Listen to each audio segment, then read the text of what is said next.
worst possible thing you could say when you walk into a car dealership. I spent 5 years with Mercedes-Benz, 5 with General Motors, and the worst thing a person could say when they walk in is, if you could just get me to this payment, we got a deal.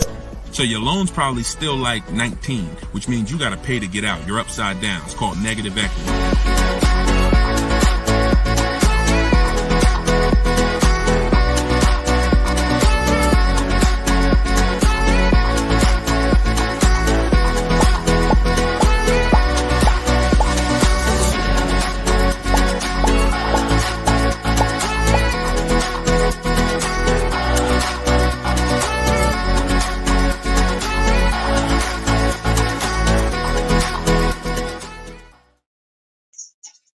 Welcome. Let me mute this because I got the audio going on my phone. We're on Instagram Live. This is our May 7th, Tuesday, May 7th, Car Questions and Answers live stream. I am your host, Deshone the Auto Advisor. You may see these broadcasts throughout the week on TikTok, on YouTube, Instagram, and Facebook. But whenever you don't see the banner above me, that means you're watching one of our live shows, so you guys can start typing your questions. If you don't know me, my name is Deshone the Auto Advisor. Let's get the quick housekeeping out of the way before we start bringing in questions. I've been in the auto industry since 2006. I left in 2020 after the pandemic. Since then, we've been focused on car shopping education, teaching you how to get the low market prices on your leases, your new cars, and your used cars by bidding and looking at multiple offers, making dealers and banks bid for your business versus how you've traditionally shopped. So that is what we do. I'm also the author of the pretty much 5-star rated digital book. It's called Cars from Home, and we're currently rated 4.94, goodreads.com. Just want to get the housekeeping out the way for those of you who don't know me. For some of you who've been on the show before on the stream, welcome back. But for those of you who don't know me, this is my new digital book. It's called Cars from Home. You can get your copy for 75% off the normal price by going to my Instagram bio, the TikTok bio, or if you're on Facebook or Instagram, you can actually scan this QR code, Facebook or YouTube. You can scan the QR code, or you can go to deshonebook.com. We have a link in the comments for you. Lastly, I am the host of the masterclass, Everything You're Doing Wrong, Buying, Selling, and Leasing Cars. Some of you have asked, I share a lot of people who are using these strategies throughout the broadcast. Some of them are people who have my book. Some of them are people who attended my free masterclass, and some of them are in my car shopping school, Maps Academy. So either way, you guys can get anything you need from me in the bios or in the comment section. So let's get started, Dolan. You can bring in the first question. This is May 7th. So if you're just getting on, we are live on all 4 platforms, May 7th, 12 p.m. Eastern time. And you can share this with your friends. Tyler from TikTok, how are you? How does gap insurance work on a lease? Great question. Gap insurance covers the amount that you owe if, God forbid, the vehicle is totaled or stolen and they don't find it. So let's just say the car is only worth $40,000, but the actual cash value if the vehicle gets totaled is, $35,000. So if the insurance company is only going to pay out $35,000, the gap insurance would kick in and cover the remaining gap. So now most leases include gap insurance, but you never want to assume that the lease includes gap insurance. Whenever you are getting your offers from dealers, when you're getting your offers, you always want to make sure that you ask for them to include gap insurance. But yeah, that's the way it works. You want to make sure 99% of leases have gap, but you don't want to make that assumption. Always ask when you're getting your quotes that the gap insurance be included. All right, great question. Go ahead, Dolan. Next one. All right, keep sending your questions, y'all. I see you on Instagram. Those of you who are on Instagram, you click that thing that looks like a paper plane, and you can actually see that you can easily invite a couple of your closest friends to the broadcast just so they know about this information when they need it. Because 1 in 5 people are shopping for a car at any given time. So 5 people in a group, 1 of them is going to be shopping for a car, and we want to make sure you guys have the knowledge you need. Go ahead, Dolan. Guys, make sure you are typing your questions all in one question. Try to get it all in one question. What's up, Instagram? This one says new car parts are hard to replace. The dealership wants old cars back. Anybody who's in the business of buying cars wants cars. So it's not just the dealerships, it's the online buyers, CarMax, Driveway, Carvana. They want cars. Local people who buy and sell cars, they want cars. Wholesalers who buy cars to sell to dealerships, they want cars. If you get what I'm saying, you understand why you need to be making people compete. See, we take one buyer. That's what you've been taught to do. You've been taught to take one buyer, one person who wants your business, and give them the opportunity to negotiate. What we teach is for you to actually go to multiple people who want that business and make them compete. And that's how we make sure we get below market prices, because we in order to get below market prices, you must see enough offers to know the market. I'm gonna say that again. In order to get below market prices, you have to know you've seen enough offers to where you know the market.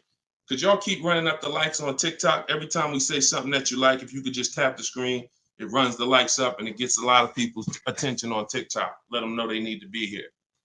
Okay, so that's what you want. Everyone wants cars back. So you want to make sure no matter where the market's going, electric cars, old cars, new cars, luxury cars, just make sure you are getting at least 5 to 6 offers every time you want to replace a car.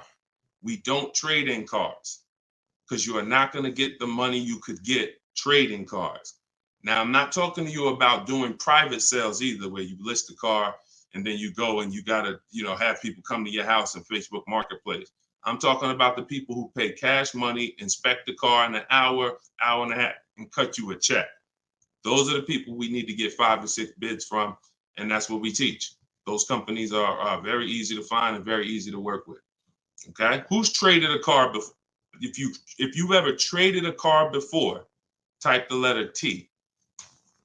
All right, stay by your phone, y'all. This is live. This is May 7th. This is our 12 p.m. class, so stay by your phone. I want you to make sure we don't just talk here, we dialogue.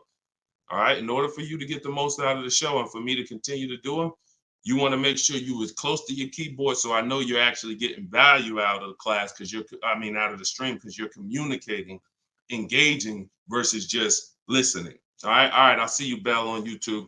Anybody who's traded a car before, type the letter T. If you've traded a car, this is important for you to know.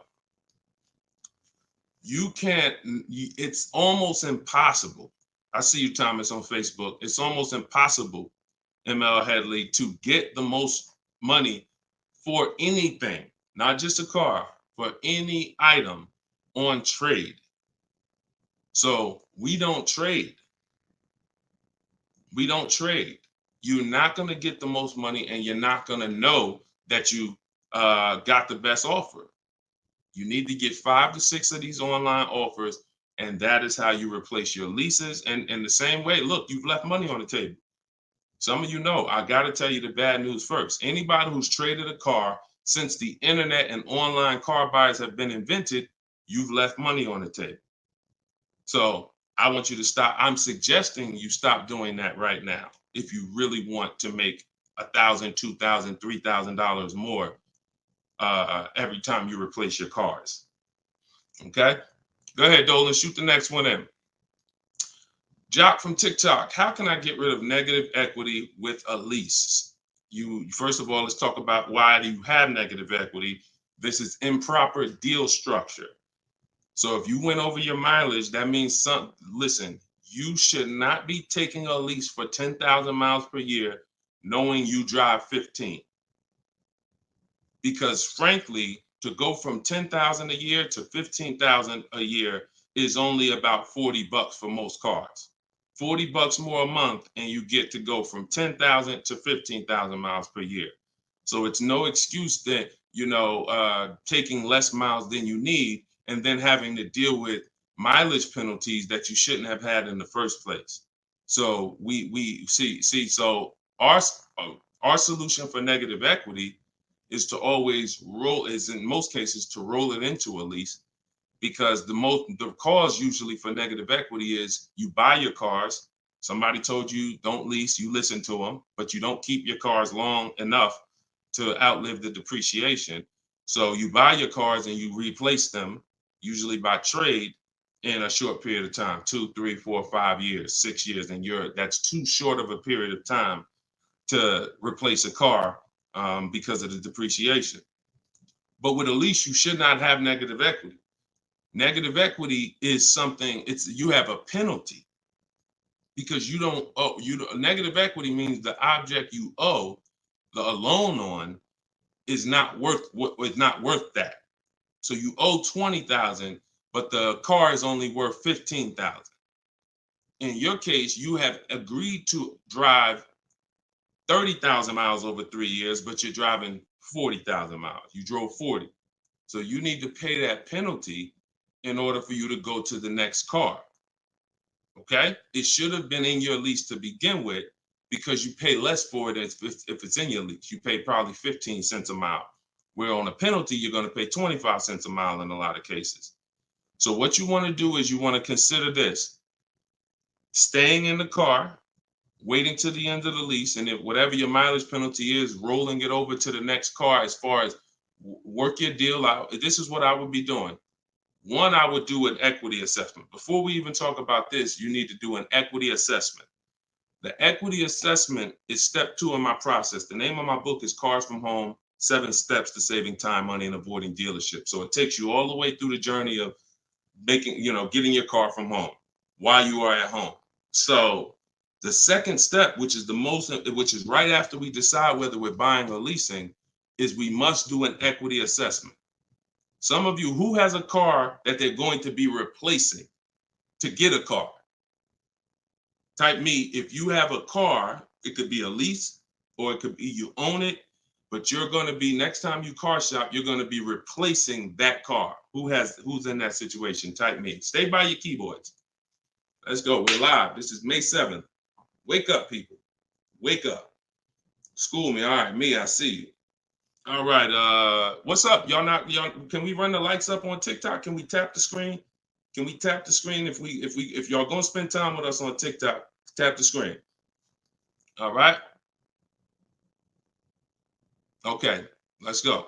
Let's go. Come on. Don't play TikTok. I'll close the broadcast. All right. Y'all not paying me nothing. Okay. So I'm asking you for a tap of the screen if you want to stay on with us. All right. We could definitely go TikTok. We could go Facebook, YouTube, Instagram if y'all acting funny today. We got no problem. All right, I appreciate it. I see y'all now. I see the lights running up. All right, so if you have a car you're going to be replacing, then everybody who just said me, then the first thing, once you decide whether you're buying or leasing, is you need to do an equity assessment. So you're going to call your bank. If you don't have a bank, the car's paid for, then you can skip this step, but you're going to call your bank. You're going to find out what your payoff is. Once you find out what your payoff is, you're going to now, if you have a lease, you're going to ask them, do you have a third-party restriction? Now, once you make a note of those things, that's 4 different paths. See, I just talked to 4 different people. It's very important that y'all understand that I don't teach one size fits all car buying advice. So you got to listen closely to see, oh, is he talking to me? Oh, that's what group I fall in. So I just said, some of you are going to replace a car. You have no money you owe on it. You don't need to call your bank. Everyone else, lease or purchase or finance, you need to call the bank, and then you're going to ask for your payoff. Once you have a lease, you're going to do this next step. So some of you who don't have a lease, you don't have to do this step. Then you're going to ask, do I have a third-party restriction? And you're going to make a note of that. And you're going to put yourself into one of those 4 categories. Okay, this is broken down. This is step 2 in my book. So once you get that information, you're going to go online to CarMax, Driveway, Carvana, Kelly's Blue Book, Instant Cash Offer. Please do not come talking about what Blue Book says. Algorithms in this market mean nothing. The only thing that matters is cash offers. So you're going to go to these people to get your cash offers: CarMax, Driveway, Carvana, Kelly's Blue Book, Instant Cash Offer, Car Guru, Sell My Car, and Auto Nation, Sell My Car. That's 6 offers. And once you have those offers, you will know where your equity position is. You will know if you have equity in your vehicle. You will know if you have no equity in your vehicle. If you are leasing, then there is no such thing as negative equity. Because let's say your payoff is $20,000 and your highest offer is $18,000. You don't have negative equity, you don't owe that. That just means when you go to drop off your vehicle, you can't sell it and make money. That's what that means. Now, if you have a mileage penalty like this gentleman may have, that's different. But that's separate from the equity assessment process. You need to know, what is the asset that I'm driving? What is the asset, the car that I have in my possession, worth on the market? And what do I owe on it? And is there equity there? So that is the step you do before you think about shopping and getting offers, because we break our transactions down into 3 categories. Who we buy our car from, we're getting bids. Who we get our loan from, we're getting bids. And who we sell our car to, we're getting bids. So this is very important in our process of how we get below market deals from home. Okay, so do that step, Jock, and that's what and you go from there. Everything I'm talking about is in my new digital book, Cars from Home: 7 Steps to Saving Time, Money, and Avoiding Dealers. Shoot the next question in, Dolan. Everyone who wants your copy, you can get it for 30 minutes at 75% off. It's normally $97. So everyone who's gotten this book, and we've gotten close to probably 6,000 people at this point, the book is $97. But when you go to my bio now, or my Instagram or TikTok bio, you can get your copy for 75% off, which would be $24, but it's only for 30 minutes. If you're on Facebook or YouTube, just check the comments and go to deshonsbook.com. You got 30 minutes to get your 75% off. Okay, Tyler from TikTok, rolled over $14,500 from a trade into a 36-month lease. Payment only $54 a month. Is this a good strategy? Payments only $54 a month? What do you mean by that, Tyler? $54 a month. How could the payments be $54 a month? You need to know how much you're rolling over into the new deal, because let's say, for example, you have $14,000 of negative equity. Just that alone is $400 a month. Just the negative equity. So I'm trying to find out what you mean when you say rolled over 14.5 from a trip. Oh, wait a minute. I think I know what you're saying. You are essentially prepaying your whole lease. What he's saying is he's taken all of the car that he is trading, which I just told you how much I'm not a fan of that. But he's now essentially doing a one-pay lease, or you're doing a huge down payment. So this is very important. You could be about to really lose your shirt right here. This could be extremely bad for you. You need to make sure you check what I'm about to say to you. If all of that money is being treated as a cap cost reduction, which is essentially a down payment on a lease, let's just say your payment would normally be, matter of fact, let's do this math real quick. And this is why having a consultant and having an advisor and getting education saves you thousands of dollars.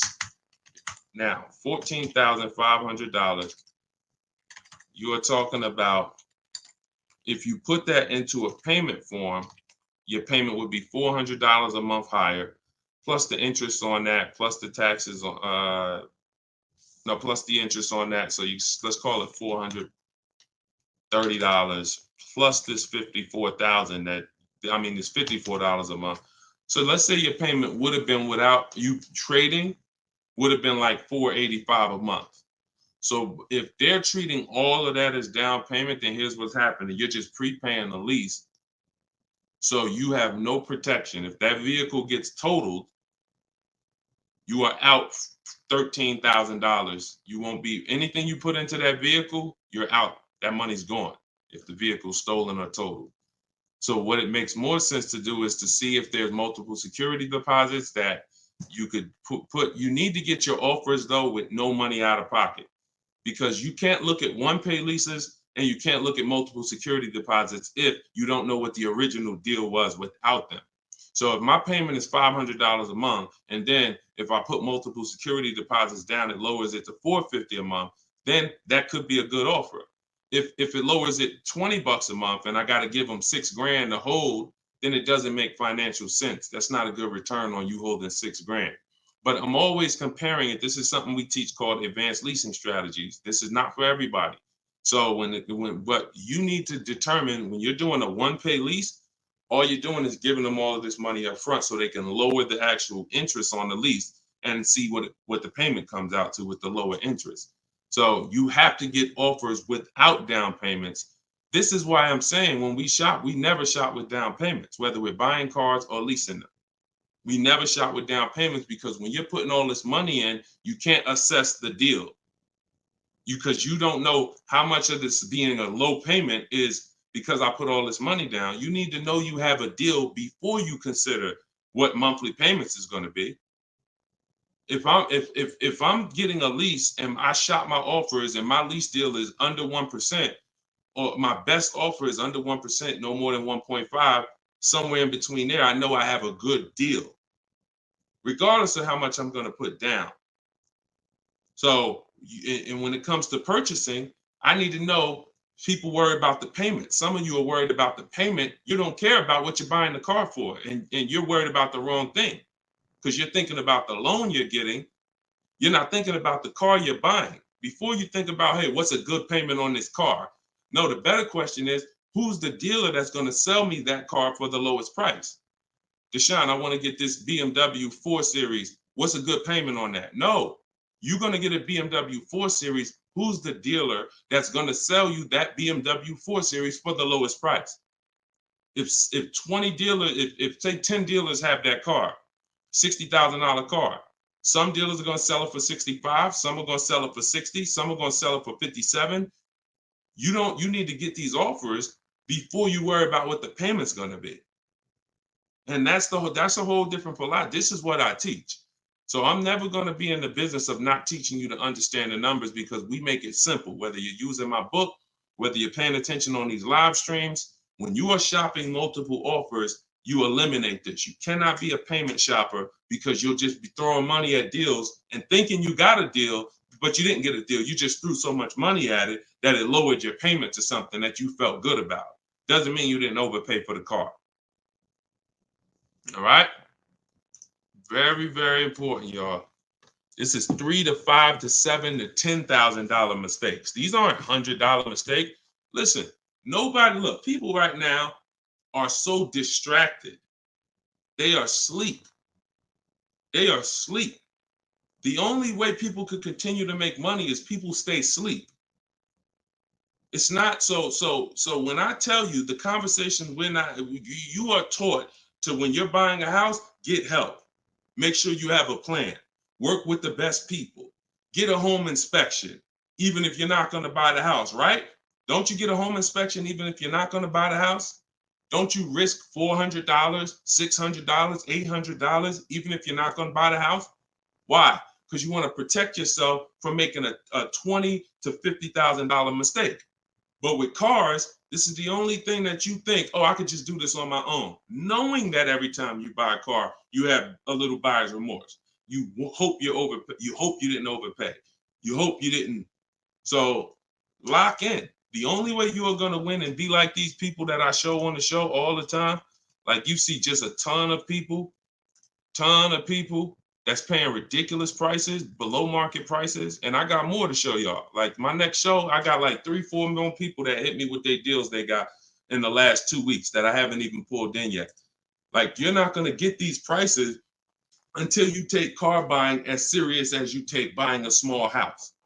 Once you start doing that, then you'll start saving 5 and 10 and 15 grand on some of these cars. Until then, you're going to keep just moving the way they want you to move. Go ahead, Dolan.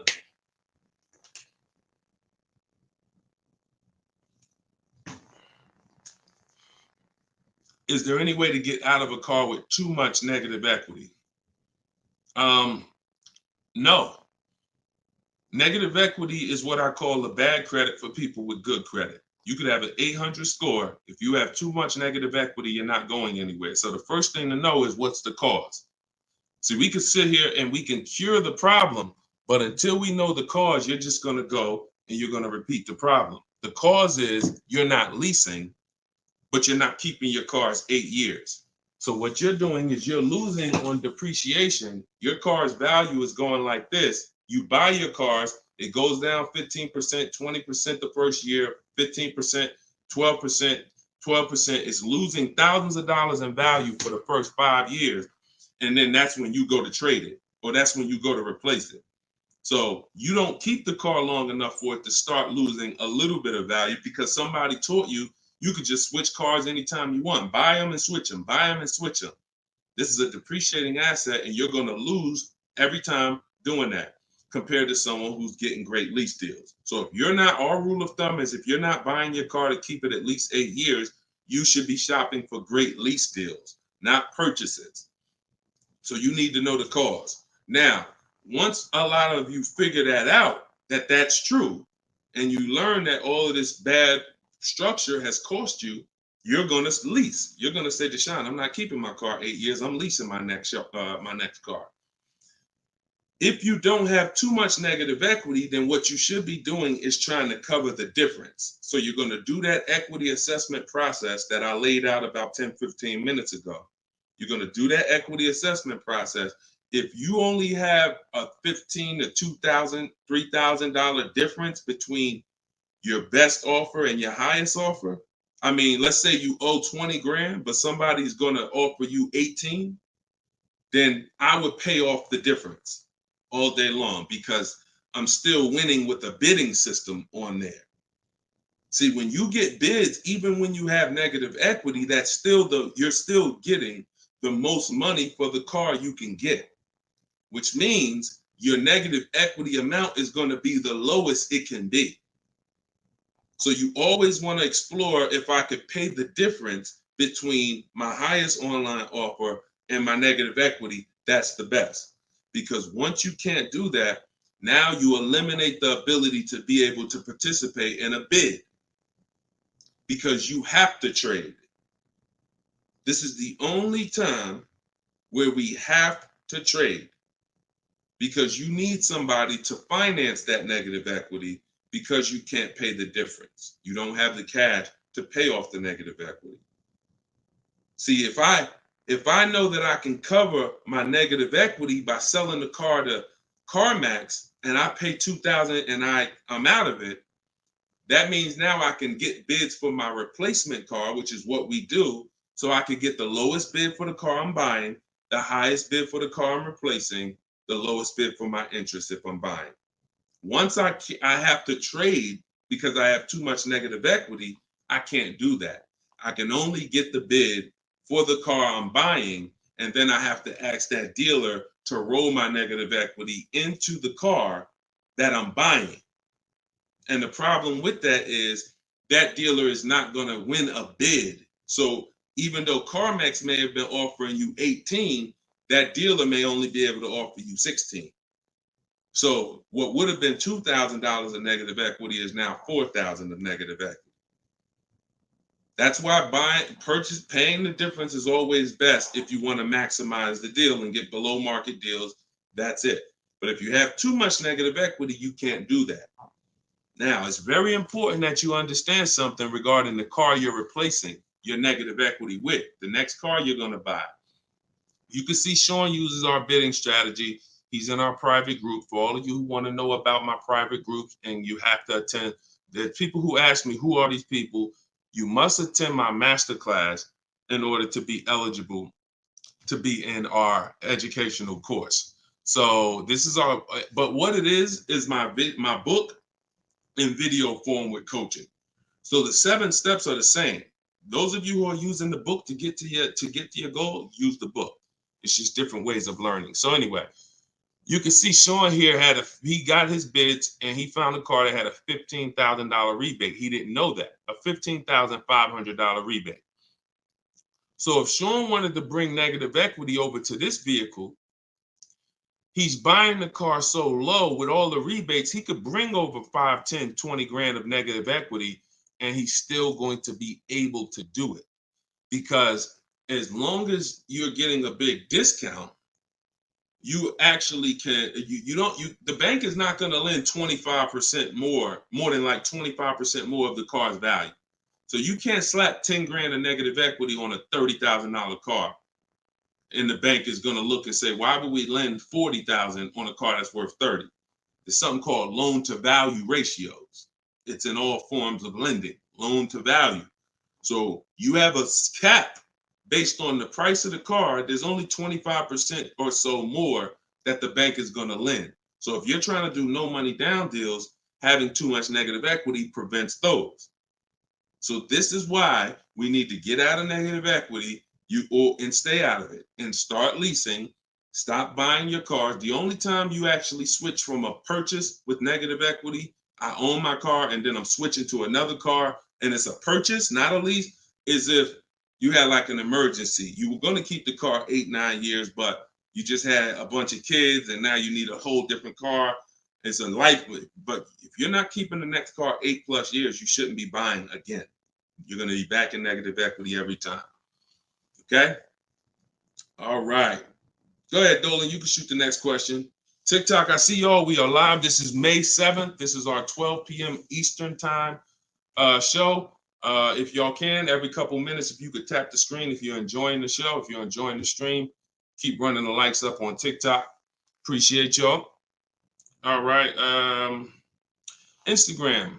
My lease on a CX5 is coming up. CarMax value is showing 21,000. My buyout is like 18. Should I buy it and keep it? No. Why would you go from a lease with a great, and look, I'm going to talk different on every show because I know some of you are new. Okay? Who's new here? If this is your first time ever on a live broadcast, on a live stream with us, just type the number 1 and then we'll answer the brother's question here. Who's new? All right, I see you, Khaleesi, on TikTok. I see you. If this is your first time on a stream, you've never been on Car Shopping Questions and Answers with us, type new. Okay, I see you, Matt, on Facebook. I see you, Vince, on Facebook. Melanie on YouTube. DJC Square, I see you. Okay, I see you, John, on YouTube. Okay. All right, TikTok quiet today, boy. I never saw TikTok this quiet. They ain't hitting no likes or nothing. That's all right. God bless them. God bless them. All right, so Instagram. Let's talk about this. Let's talk about this equity position you're in. Right now, you could sell that lease and make $4,000. Why would you want to go from a lease, which is a not keeping my car 8 years? I want full warranty. I want low payments. I want to drive a lot of car for a low amount of money. Now I can shop for this new deal, get a great deal on the CX5. Just so you know, understand something. CX, look, let me show you something. This was Tiffany rode in, and Tiffany got a Mazda CX50 a couple weeks ago, not too long ago. Look at this. So let me show you just kind of what this could look like in a great world.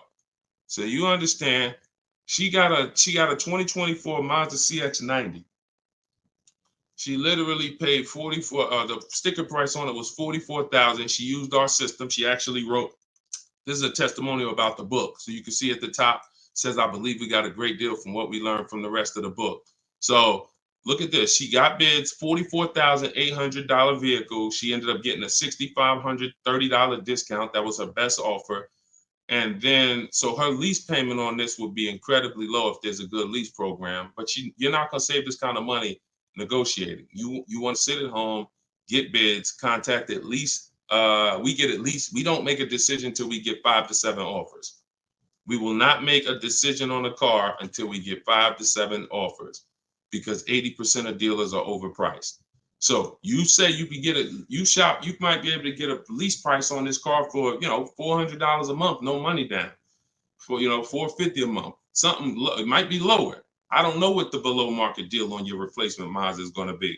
And then you could actually put that 21.4 in your pocket. So you could say, hey, the difference. So you would sell the car to CarMax for, and you would make $3,400. Just so you know, my mother sold her Mazda 2 years ago when the prices were real high, and she made $10,200.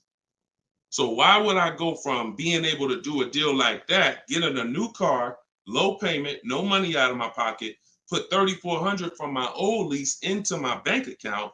Why would I want to go from doing that to buying a used car, which is buying a 3-year-old Mazda, which is what you're suggesting when you say, should I buy it and keep it? What about that deal makes it better? If you figure this, Your buyout's 18. What's the payment on $18,000 plus taxes? 20 grand, 21 grand. What's the payment? 400 a month for 5 years. So why would I go and buy a 3-year-old used Mazda for 400 a month when I could go and I could lease a brand new Mazda for 400 a month and then turn around and again, if you're not buying this car to keep another 8 years, it makes no sense to buy a used car right now. It makes zero financial sense. Not only that, you're gonna spend the same amount of money over the years that you could have drove brand new leases for. There's no benefit. There's no benefit. This is what it is. We've seen this thousands of times over the years, hundreds at least. You know, I know it's happening thousands of times. People are buying their leases every day. They're not realizing they're just buying a used car. That's all you're doing. So I go from leasing to buying a used car, which means something in me has to change. Those of you who are buying used cars, you should be buying them to keep 8, 9, 10, 12 years. Not 4 years, 5 years, 6 years. You're driving old cars for the same prices you could be driving brand new leases for. Same prices. So why would I drive a bunch of older cars, 5, 6, 7-year-old cars? By the time I pay it off, it's 10 years old, 11. Why would I do that if I could be driving brand new cars for the same prices? So it's important for you to understand. That's why this is the first step in my process is we got to know, should we buy or lease? And the only people who should be buying are 8+ year people. The goal is to keep the car 8 or more years. Then we're going to buy it. Yep. I'm here. I see you. You know, I always butcher your name, but let me just call you EP. EP, I see you. Go ahead, Dolan, shoot the next one up. We got a couple more minutes. We're on here for a couple more minutes. How do you negotiate a purchase online? Looking at a car 3 hours away and I'm not able to go in person. So what I would do if you've done all the research to make sure that car is a great below market price, if that's a below market price, then what I would do is I would call and verify that there's no fake fees that are not online. So when you see a car that has a $28,000 price, we're going to call and make sure that what the fees are should only be tax, title, documentation fee. Tax, motor vehicle fees, and documentation fee should be the only prices, only fees. And once I verify that, what I'm going to do is I'm going to go home. I'm going to get out there immediately, and I'm going to see the car. And if it's a great price where I'm saving $2,000-3,000 above below the market value on those cars, then I'll go out there and I'll make sure that I post up in a motel for one day, because you never want to go out there and take the car immediately, because unless you're paying cash. If you are paying cash, that's different. But if you're getting a loan, we need at least one day to do our bank bidding process. Because you could go out there and say, all right, now this is the best price on a used car. Yeah, but now I'm going to pay 2 points, 3 points more in interest, letting the dealer get me the loan. So I'm essentially giving that $2,500 or $3,000 that I saved right back to the bank. I'm not giving it to the dealer, but whoever the bank is. So we always need one day to come home, let banks and credit unions bid so we could get the lowest interest rate. And then we call that dealer and we let them bid against it. But that depends on how you're going to pay. But that's the process. You get out there, you test drive the car. That's why all of our used car research is done from home. All of our used car research is done from home. By the time we get to the dealer, the only thing we're doing is going there to test drive the car and lock up the deal. The prices we've already verified is the lowest prices in the market. So once we verify there's no bogus fees, that's our process for wrapping up the deal. That's right, man. You know I'm always watching and unlearning and relearning, boss man. Appreciate you. I appreciate you, EP. Always a pleasure. All right, go ahead, Dolan. Yeah, some of you are looking for your used cars locally. There's no way you're getting the best prices. If some of you are looking for your used cars 25 miles, 50 miles, 100 miles, there's no way you are getting you're getting below market prices. That's just not enough inventory to look at for you to see, Oftentimes, it's literally a dealer that's an hour, 2 hours, 3 hours away who may not be in the city.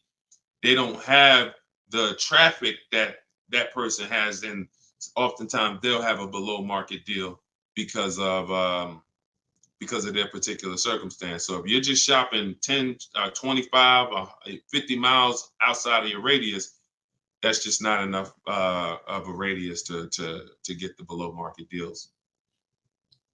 My brother leases up, he's over miles. Equity assessment. That's it. I just went over that about 20 minutes ago. I can't go over it again because there's people who watch the stream and it's not fair to them, but we do have this stream on replay. If you go to YouTube or if you go to my Deshone the Auto Advisor Facebook page, and you can find the section that I did only on that. Okay, it's called the equity assessment. We had another person on here that's over miles. And, once you do that equity assessment, then you want to weigh that, compare that to what the mileage penalty is. Because some people, the mileage penalty is only going to be $750, $1,000, $1,500. You could have that rolled into your next lease offer. What you do is just negotiate your best lease offer and then say, hey, look, I need you to cut a check for, $1,500 to my old lease company. Now that's going to raise your payment. So if I got a below market deal, let's say, give you an example. Let me show you with a real life example. So, so Charles, let's say Charles, he gets his Hyundai Palisade, he gets it for $597 a month, but he has a mileage penalty of, $1,500 that he needs. This dealer who won his business, he needs them to pay that to his old lease. So they're going to cut a check for $1,500, but that payment, that $1,500 now goes into his new deal. So it's just like negative equity. It's going to raise your payment up, which is why we bid this out and we don't bring stuff over. We don't bring mileage penalties over until we have already found the dealer that we're going to buy our car from, because they've given us the biggest discount. But yeah, that's what you would do. And whatever the mileage penalty is, you're adding it to your next lease. So you're paying it either way is the point. You're not getting out of a mileage penalty. It's just all about and the only way you can get out of it is if you sell the car. So that is how you get out of it. Because when I sold my Jeep Grand Cherokee lease, I was over miles by probably, I think I had 42,000 miles on it, and I contracted for like 39. But that's because I extended the lease. And when I extended the lease, I was doing more driving, and I just said, I knew I had so much equity in the car, because again, that's when cars were worth literally $7,000 to $12,000 more all through the pandemic. 2020, 2021, 2022, we had people cashing out, making $8,000, $10,000, $12,000. Some of you might have saw some of our videos and used what we were teaching then. So once you do that, that's the only way you get out of a mileage penalty is you sell the vehicle, and then it's all whole. But if you're not doing that, that mileage penalty is going to be paid. It's just what I just told you is a way to get the deal done without having to pay the mileage penalty out of your pocket. You're rolling it into your next deal.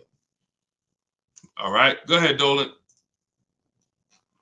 All right, y'all, this is our Tuesday 12 p.m. stream. We're on here for a few more minutes. Keep your questions coming. Try to get to as many as we can. Everything I'm teaching y'all, if you guys do not want to remember this, if you're like, Deshone, I want something where I can see step-by-step your plan, you want to go to deshonesbook.com. We got the banner on the screen. If you're watching us on TV, you can scan the QR code with your phone, and you can get my new book. It's a digital book called Cars from Home, 7 Steps to Saving Time, Money, and Avoiding Dealerships for 75% off. So you'll get it for $24.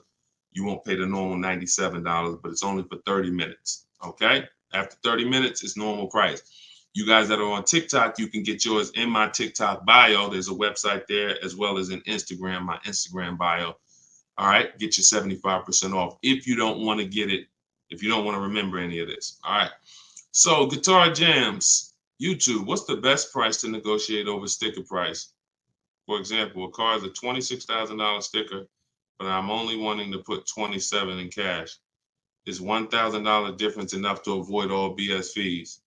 See, that's a problem. See, let me show you how you're actually hurting yourself by doing this. You're not getting bids. You're not getting multiple offers. If you're looking at a new car like this, a $44,000 car, You go in and you assume what a good deal is going to be. We never assume what a good deal is going to be. We have to reveal what a good deal is by getting multiple offers from home. So we sit at home. In my way, we use the computer and we're going online and we're going to dealers' websites. I have scripts in my book. So all you're doing is copying, pasting my scripts to use this. Now, if you're doing it your way, you just want to make sure your goal, you could do it by phone. I don't care how you do it, but your goal is to get 5 offers. Because until you get 5 offers on these new cars and on these leases, you're not going to ever know what the best deal really is. Because 80% of dealers are overpriced. So when you look at something like this, if you said, okay, $44,820 car, like the one I got on the screen. If you went in there saying, well, I only want to pay $46,000 all in. Look at what she paid. She paid net $40,300. Look, this was her base price. She got $38,289. Her net price was $40,300. So if you would have went in here on this car saying, well, it's 44, look, I'll give you 46,000 all in. You would literally have overpaid more than Tiffany by $6,000. Let that sink in. You can't go in feeling for the bottom, brother. You will certainly get somebody will take a vacation on you. Their commission they're gonna make, well, that's probably an $8,000 profit deal to the dealer, $6,000 profit to $8,000 profit, and somebody's getting a $1,500 commission on you because you just went in. Oh, let me guess what I think a good price is going to be. Not knowing if there's any rebates on the car, not knowing anything about it. I'm just going to guess. Look, what if Sean would have went in? Look, what if Sean would have went in talking about, this truck is $73,000. I'm gonna offer them $73,000, but they gotta include all the tax, all the fees. I'll give you the asking price, but you gotta include all the tax and fees in. Look, he ended up getting with bids $57,000. He would have overpaid by $20,000, $15,000. And I'm sorry to tell you that some of you are doing it every day. You've done it on all your cars. You've overpaid, not using these strategies. And I want you to stop. You're free to do what you want to do. You want to stay in the old way. But the people that you see that are getting these deals, these people that are posting, listen, when you get a great deal, you post the deal. See, when you get a car, pay attention, yo. Pay attention to what I'm about to say. It's very important. When you actually have strategy to get great deals, you actually post the deal. This is our private group where we post our deals. Look, people are not just happy about the car. Look, Eddie, I ended up getting multiple offers, got a Toyota Camry hybrid. This was last year when these cars were literally on fire. Look, quote, getting quotes as high as 10 grand over sticker. Look, I got $2,086 under sticker. $10,000 over sticker was his highest quote for this Toyota Camry hybrid. There are people who paid that. There are people that paid 5 grand over sticker for the same car Eddie got. There are people who paid sticker. Thought they were getting the best deal. Man, I got mine for sticker. He got his $2,086. Some of you who might see this broadcast, you might have said, you might have the same car. Deshone, wow, man, I got that same car. I paid 4 grand over sticker to get mine. Yeah, Eddie at the same time, same year, paid $2,086. Sorry to tell you, but you overpaid by 4 or 5 grand. This is real. We're not sitting up here doing this talking about hundreds. There's nothing y'all hear me talk about in these streams that had hundreds of dollars. And frankly, unless you are rich, you can't afford to lose $2,000, $3,000, $4,000 every time you buy a car. You can't afford it. This is where you're losing. So what I would tell you, Guitar Jams, is do what I just said over the last 10 minutes. Get bids. If you want the system for doing it, that's in my book. If you want to do it your way, I don't care how you do it. Just get at least 5 to 7 offers so that you can see where the best offer truly is. 8 out of 10 dealers are overpriced, and you don't know how bad they're overpriced until you get all your offers. 10 grand overpriced, 5 grand overpriced. All right. Go ahead, Dolan. Shoot the next one in.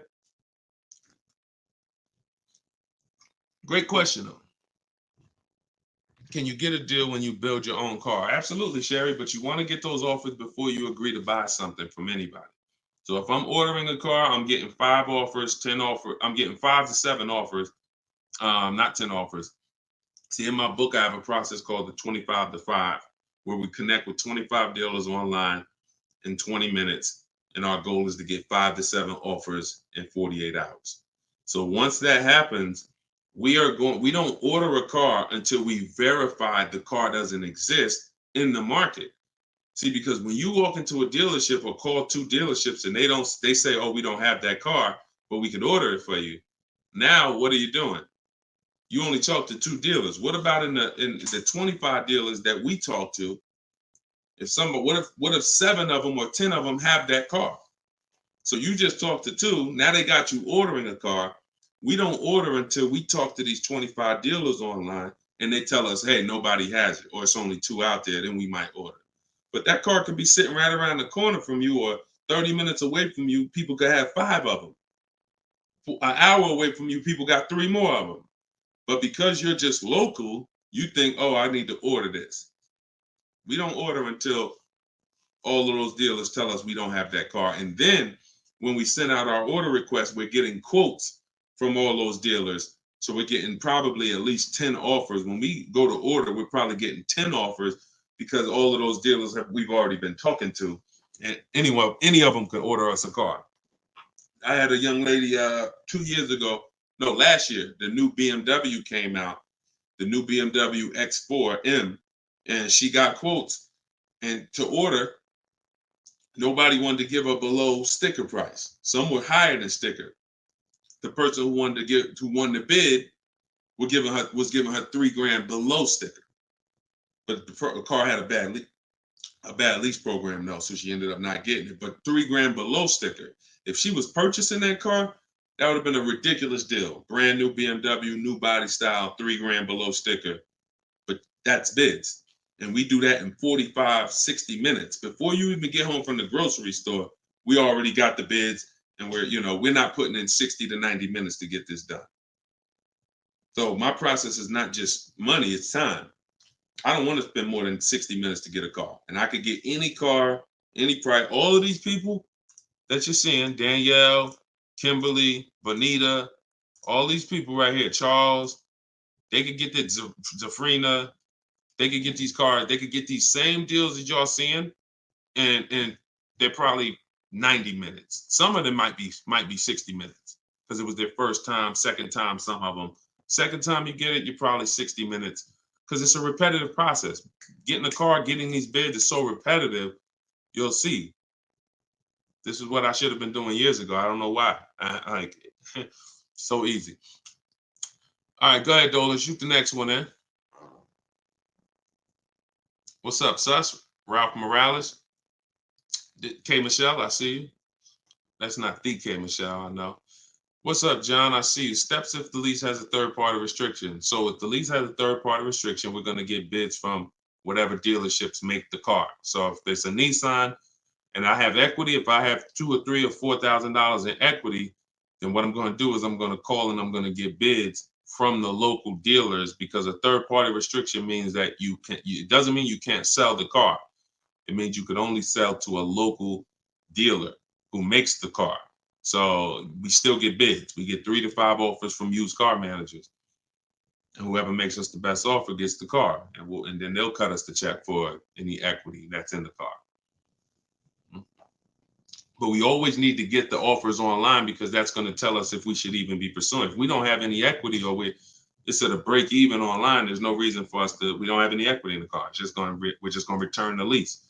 But the process of doing this is to prevent what a lot of people have done. You dropped off your car 2020, 2021, 2022 at a dealership.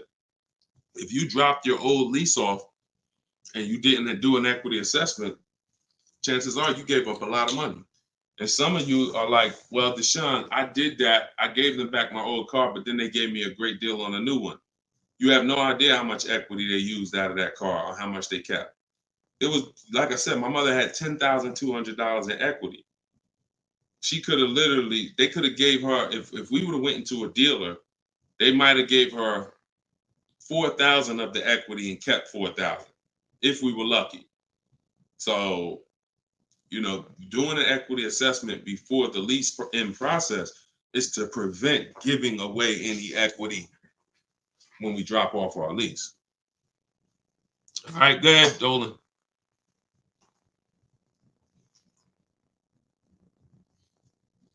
This is our Tuesday, May 7th live show, 12 p.m. If you don't see the banner above me, that means we're live. So you can type your question. Dolan will bring them in. We got another couple minutes.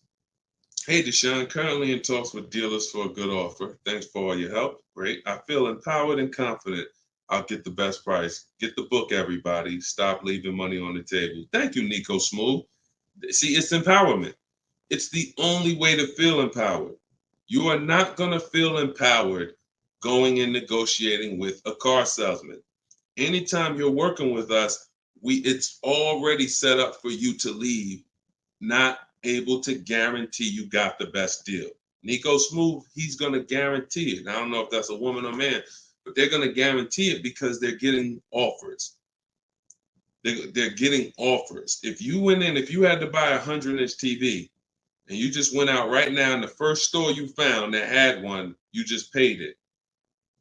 Or you looked and said, man, I think that's a good price. 100-inch, man, that's only, $900. I feel like that's a great price. Meanwhile, you didn't look on Amazon. Amazon had a better brand for, $200, $300 less. Or Amazon had the same brand, or Walmart had a better brand for $300 less, or Best Buy. These are the same principles. It's impossible for you to go into a car dealership and get a good deal and you don't know the market. The market you only know through getting offers. Once you get the offers, you see what the best market prices are and you pick the lowest one. That's how you get the below market offer. So I'm glad, Nico. Enjoy, and definitely send us your success story. Just like Tiffany did, email me your success story when you get that offer and you close that deal out. Way to go. Go ahead, Dolan. What's up, Todd Billions? Do you need to check dealers in other states? I live in Florida. Depends. We will go with, all right, so some people will do my strategy is called the 25 to 5. We're connecting with 25 dealers online. Some people, they do it through offers. If the state is not too big, maybe their 25 dealers is all, if their state is really big, maybe the 25 dealers are all in the state. But some people, they might only have 12 dealers in their state, and so they're going cross state lines, and that's very common. That's very common. If you look at Sean posted in our group, and he said he ended up expanding his search to 150 miles outside his area to find this deal. He said, I'm going to another state to pick this up, which is something I never would have thought of before, or would have before he attended the class. So he attended my master class. All of you who want to attend my free master class, it's called Everything You're Doing Wrong, Buying, Selling, and Leasing Cars. You can go to my TikTok bio, and you can go to my Instagram bio. We have a comment in the comment section for you guys who are on Facebook or YouTube. But this is, the local business is going to die. When you see and you shop online the first time properly, you're going to find out that the local business is going to be dead to you unless they win the bid. And you're not going to be committed to local anymore, because look, Sean is driving to another state because his best offer, it saves him $4,000. So no other dealer near him made him the other offer. This dealer that's in another state made him, and it's $4,000 better. So literally, if he has to drive 4 hours, 2 hours there, 2 hours back, he's literally making $1,000 an hour. This is the money we talk, big money talk. So yeah, go as far as you need to get 5 to 7 offers and get the below market deals tied. Go ahead, Dolan, shoot the next one up, brother. Great question.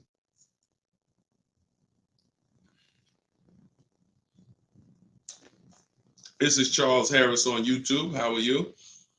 Hey, Deshone, why you don't have PayPal for a payment method? Um, that's a great question. We've used PayPal probably twice since we started our company in 2021. We just found that Stripe was a better company to work with for the business. We do have, I believe we have Klarna. So for those of you who are familiar with Klarna, they'll let you break up the payments interest free. For the book or any product we sell, we make Klarna available for the last year. But PayPal is just a little different to work with. We've enjoyed working with Stripe. So hope that helps. Go ahead, Dolan. Right, we just hit the hour mark. Got a couple more. We'll try to take a couple more before we wrap. Lenice from Instagram. By the way, everybody, if you just jumped on, this is our Tuesday, May 7th, rather, 12 p.m. live. So we are live. So feel free to ask your questions. If you don't see the banner above me, then that means we're live and you can type your questions. Is purchasing a car from Enterprise Car Sales a good idea? If in order for me, when we're shopping for used cars, like I have this used Infinity truck. We got it a year ago. It was 2020, so it was 3 years old. When we found that car, when I narrow it down to my top 3 to 5 used car options, they have the best title histories, the best service records, the best accident records. They're the best price in the market. They're below market. And then I verify what the brand new price was, because you can't know a car is great until you know the new car price. Because if a car was 50,000 and they're asking 30, that's different than a car that was 55,000 and they're asking 30. The $55,000 one has more value, has more equipment, more options, so it's a better value. So it's impossible to get a great deal on a used car without knowing what the original price was. So you might have picked a car that's, this one is 30,000, but again, the original price was 50. Meaning, while another one might be 31,000, it's $1,000 more, but the original price was 55 or 57.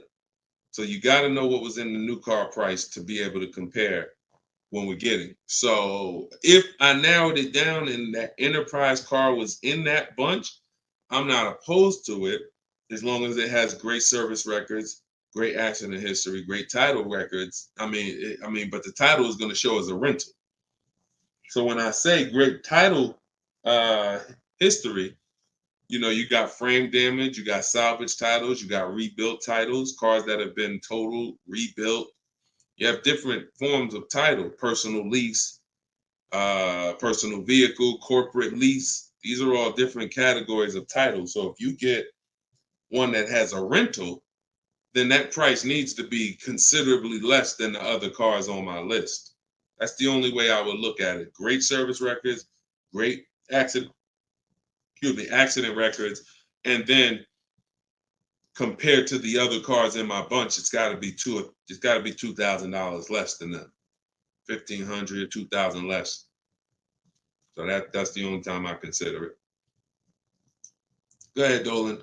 Now, the way we shop for new cars and leases in my book, and the way I teach, is the 25 to 5 strategy. That's when we're connecting with 25 dealers online to get 5 offers, 5 to 7 offers, 25 to 5. When we shop for used cars, we're using my multiple marketplace strategy. So we're going on every marketplace that has used cars, 8 of them: CarMax, Carvana, Driveway, eBay Motors, Car Gurus, Cars.com, Carfax.com, Autotrader.com. We're going on all 8 marketplaces because these marketplaces have different prices, different inventory, and that's how we shop it, and we narrow it down from there. All right, Fo from TikTok. Best way to trade a vehicle and not be upside down. We already had 2 questions about negative equity. So what you want to do, Fo, is either go to YouTube and go to Facebook. The replays are there once we end the show. Just find somebody who had that same question. Somebody asked about replacing a car that they had negative equity on. Upside down, negative equity, same thing. Just 2 different terms. Go ahead, Dolan. Everybody getting value out of the show. If you're getting value out of the stream, type $signs, type a $sign. If you're getting value out of the stream, type a $sign. All right, everybody getting value? All right, I see you. Perfect. Good. Good. I see you, John. I see you, Tracy. All right, I see you, Sterling. Yep. I see you, Charlene. I see you, EP. Perfect. Glad everybody's getting value. Charlene said, thanks for the education. I just finished the first read of your book. Now I will start the process to buy a new car following the 7 steps. Congratulations, Charlene. Way to go. Now, some people choose to go the book step by step. So the last step that Charlene just said, step 7 is delivery. So you're not really getting, some people do this. And I can't, it depends on how you learn. The book is set up in a way where everything I teach is set up in a way when y'all hear 7 steps, it's set up where if we talked on the phone, I would be saying, do this first, call me back. Do this second, call me back. Do this third. And then by the time we get to step 7, we're setting up for delivery or the pickup of the car. So some people never read the whole book. They just do 1 step at a time and they never see step 7, me congratulating them for delivery until they are at that step. Some people read the book straight through and then come back and do the steps. So whichever way you decide is up to you. The quickest way to your car, the quickest way is to just do 1 step at a time and then not read forward until you get to that step. But everyone learns different, and everybody, that's just if you want the quickest way, you want to get a car in literally 48 hours, don't read the whole book. Read 1 action step at a time, cross it off the list, and get it done. And then you'll have your car in 48, 72 hours. Okay, go ahead, Dolan. TikTok, using your book, all of these lease prices I received are too high, over 1.5%. Next step. Well, as I mentioned, once you get 5 to 7 offers, that means that car has a bad lease program. Not the brand, the car. So that Jaguar has several cars. That particular one, and it could be that trim level, has a bad lease program, in which case I always say with leases, we want to have at least 2 to 3 options, because we cannot control the lease program. So whatever the dealer was, so if you see a 1.5% lease, 1.6, 1.7, 1.8, 1.9, then that 1.6, that dealer's beating everyone else. They're selling you the car less than everyone else. But if they're at 1.6, then that means their lease program is bad. That's why we always get 5 to 7 offers. If they're all over 1.5, that means the lease program is bad. And we do not lease cars with bad leasing programs. We go to our next choice, because you'll see, literally, it's day and night. A $60,000 car could have one lease price of $900, and then you have a $65,000 car like Frena got. $65,000 vehicle, she paying $579 a month. 2024 Jeep Grand Cherokee. Got it a little while back. So this is, lease programs make the difference. What we do is use bids to get the lowest price on the cars. We're gonna always get that.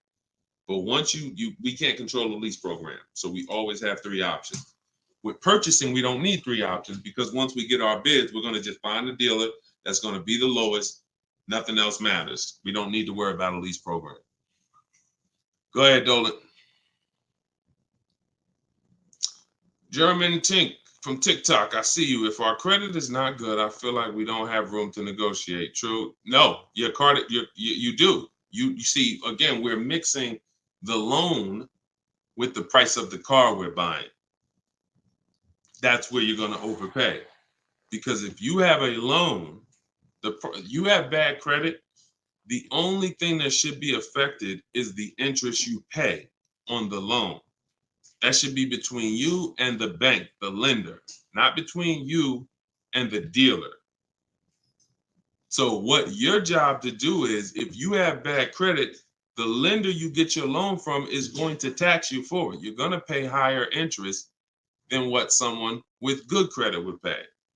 But what you should not be doing is overpaying for the car because you didn't get bids. So you can get bids for your car, and then you can use a company that gets deals done, that gets people loans, even with bad credit.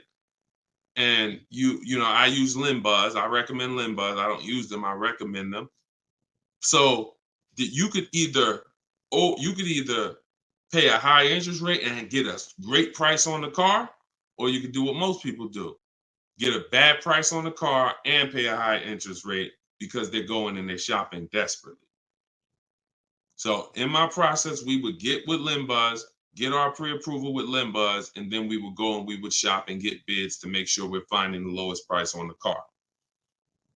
See, once you learn what we're doing and you start doing what I'm telling you, using what we're talking about here, you're going to see the car price is independent from the loan. You've been taught to focus on the loan, which is how much my monthly payment is going to be. Oh, am I going to not be able to negotiate? The car's price we're negotiating has nothing to do with the loan we're going to use to buy it. Okay? So everything that I taught from today, guys, is in my book. It's my new digital book. It's called Cars from Home. You saw it if you were here earlier. We're rated 4.94 on Goodreads.com. Thank you to everyone who's reviewed the book and gave us 5-star reviews. You can get your copy in my TikTok bio for 75% off. That's $24. It'll be in your email in 2-3 minutes, in my Instagram bio. But don't let that timer run out, because then the price does go back up to $97. You can get yours for 30 minutes. And the same thing online here on YouTube, Facebook. We have the banner here. You can scan this QR code with your phone if you're watching us on TV. And this is what we do, y'all. We do these shows throughout the day. You can see on what time we'll be live. So we'll be back for the next one shortly. And make sure when you see us, you hop on and ask your questions, all right? But let's go get these deals. Shout out to everybody who's committed to unlearning and relearning. In order for you to win with what we just talked about, you have to unlearn the way you were taught to car shop. You have to unlearn that and relearn the new way. All right? God bless y'all. Enjoy the rest of your day. See you soon.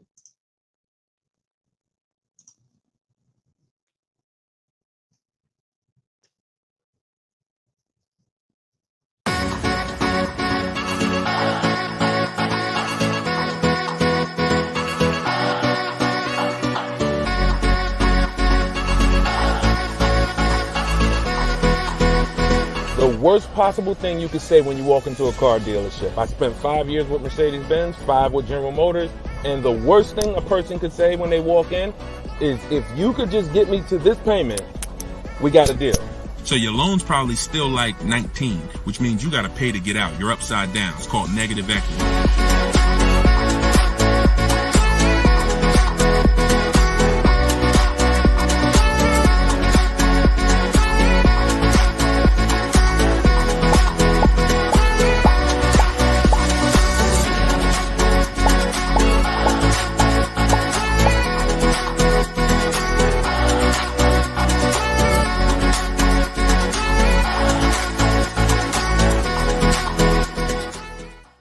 In the next 12 months, if you are car shopping now, or in the next 12 months, I want you to type a 1 in the chat as you come in. My name is Deshone the Auto Advisor. I do these live streams throughout the week to answer questions when it comes to car buying the new way.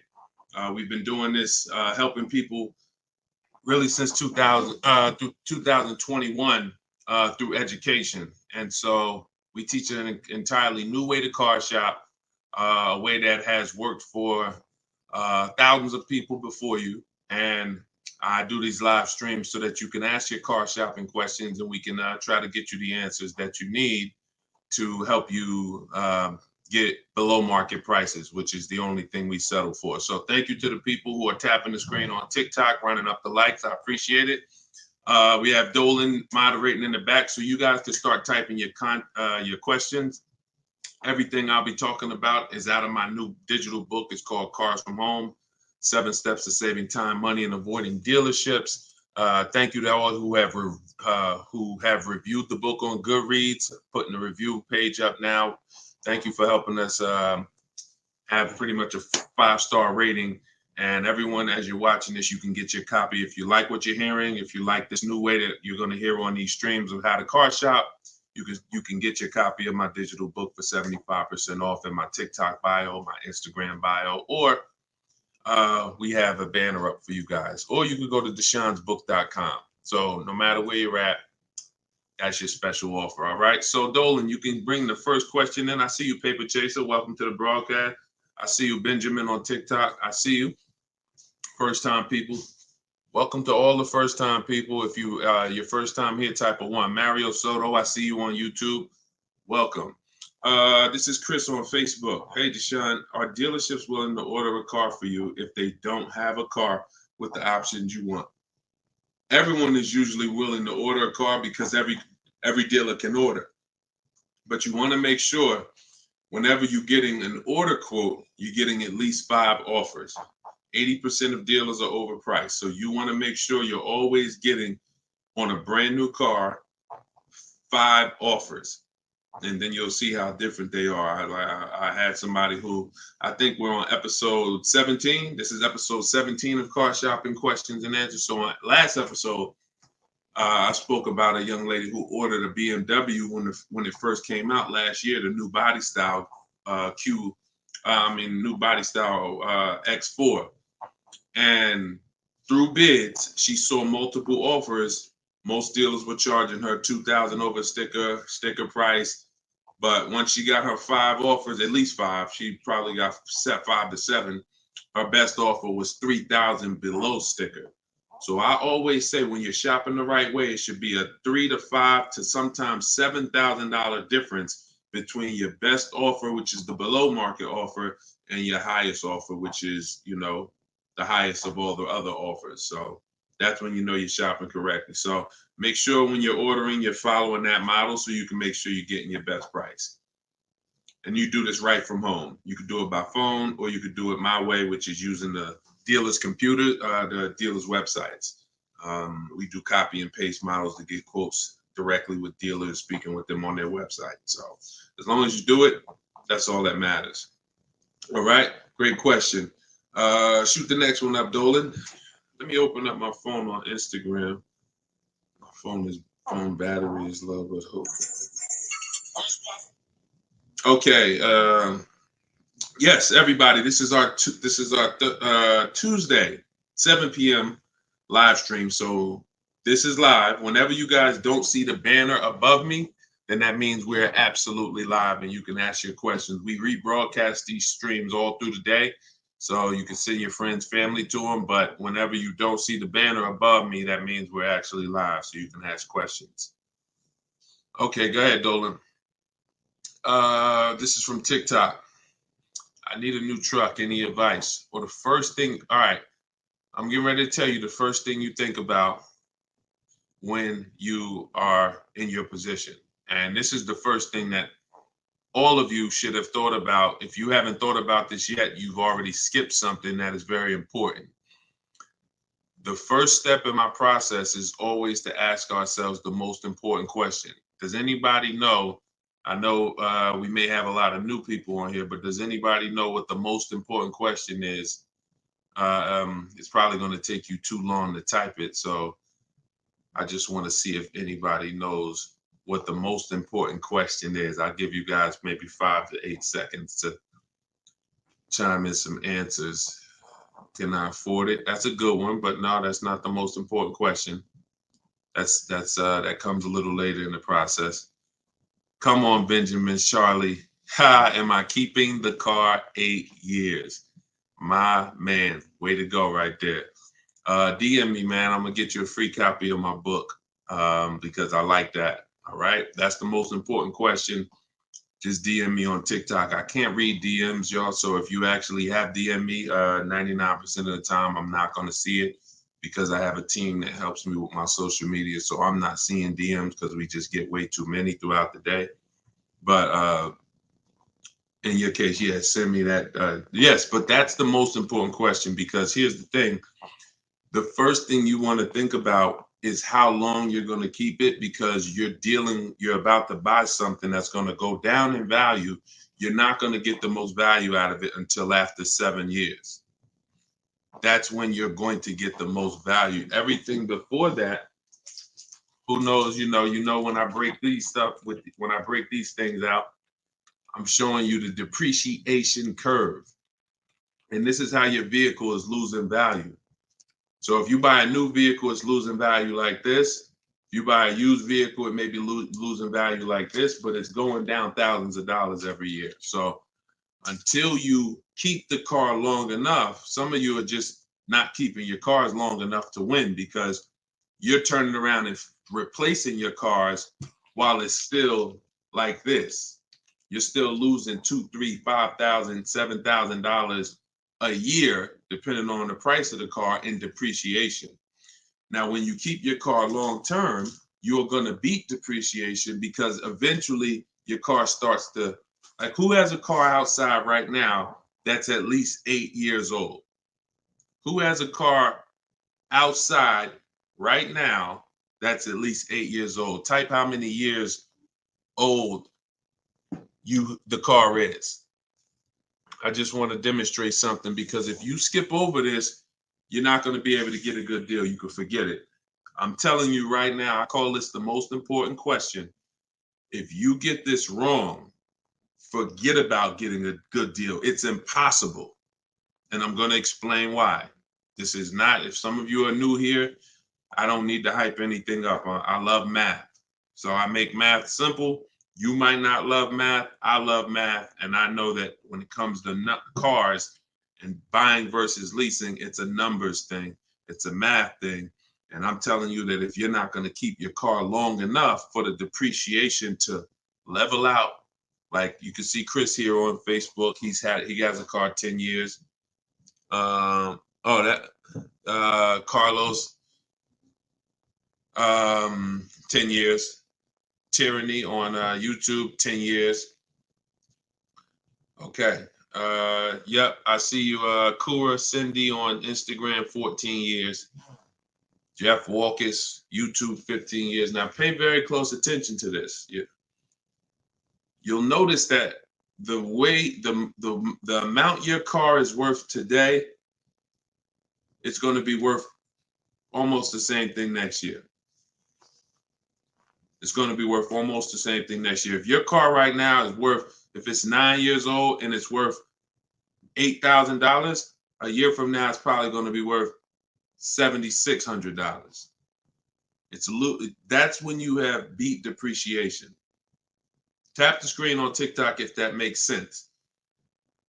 See, if your car is only losing, some of you see these answers, until you are actually keeping your car long enough. It's not about when you pay off the car. A lot of people think that that's the car's paid off.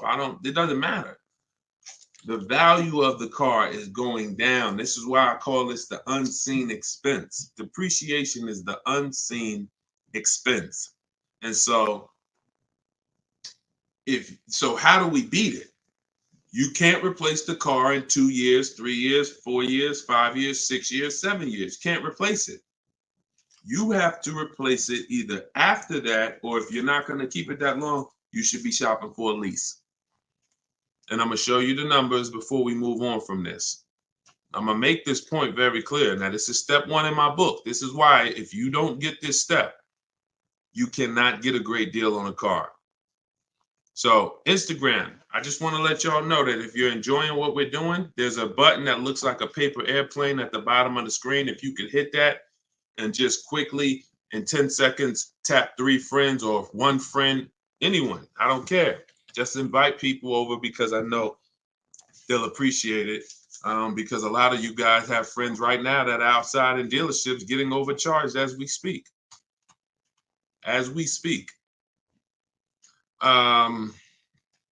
So when you look at long term, here's what you need to see. Look at this. And I'm going to show you to end this question from TikTok, and why this is what I call the most important question. It's the first question: how many years am I keeping the car? Because look at this. I'm going to use an example of this lease deal that Zafrina just got. So now Frina she shops for a 2024 Jeep Grand Cherokee. It's a $65,000 truck. She got an incredible steal on this vehicle. Her payment is $579 a month on a $65,000 truck. No money down. So she did this. She got bids. You're not negotiating for these deals. So I'm just telling you, if you guys want to get these deals, you need to use what I'm teaching you. If you want to get it step by step, it's in my book, in my TikTok bio for 75% off. You won't even leave the broadcast on TikTok. You can get your book for $24 and you'll have everything I teach step by step. And same thing on Instagram, in my Instagram bio. You can get it for 75% off for 30 minutes. So I want to show you guys this. And you know what? That lease deal is too great. I don't even want to use that. Let me use something that our average people are getting no problem. Because Zafrina's lease deal was just ridiculous. $579, $65,000 Jeep Grand Cherokee. From home, by the way. 60 minutes. Maybe she put in 90 minutes. It was her first time using this stuff. 90 minutes. So Danielle got $550 a month. First payment was all she gave them. So there was no money down. She got an Audi A3, $44,000 new vehicle. She's paying $550 a month. Now, I'm going to ask you guys a question. Danielle gets this sitting at home. And look, she said, due to circumstances, because some people like Deshone, she might have had time, a lot of time to do this. You know, I need a car in like 30 days. But she said, due to circumstances out of my control, she posted this in our Facebook group. I had to lease something quickly. Yep. I took the course last week. And now, by the way, my book is my course. So don't think you have to get my Maps Academy to get this. My course is 7 steps in video form with coaching from me. My book is 7 steps in book form, and they're the exact same steps with the exact same scripts. So it's just how you, some people like Deshone, I win with the book, like Tiffany, other people who review, and some people do this. So it's all the same. It's just different learning. So the point is, I want to show y'all something. We're making a point here. So she got $550 a month, $44,000 car. How much is every $5,000 on a car loan, everybody? If you're looking, some of you have seen this in a video before. Every $5,000 that when you look at a car, you see it's $5,000, $10,000, $15,000, $20,000. How much is every $5,000 on a car loan monthly payment? Let's see if anybody's seen this. I'll give you guys another. Thank you, Nico Smooth. $100, perfect. Carlos Thomas, $100. Yes. So that is BG Meats. Yes, $100. Perfect. Perfect. Blooming Chosen One. Perfect. See, so this is why this is important for those of you who are going to purchase, not those of you who are going to lease. You need to know when you look at a car, if you see it and it says $20,000, you need to know that that is about $400 a month. $25,000 is about $500 a month, depending on the interest rate. Great interest rate, you could drop it a little lower. But average interest rate, that's what you need to be looking at. And you need to be, that assumes a 5-year loan. Because some people say, well, Deshone, if I take a 6-year loan, no, it'll be lower. But 6-year loans should be the max. See, there's different ways to budget. If I budget $500 a month and I say, well, how much car does that get me on a loan? 25 grand. Now that's for 5 years.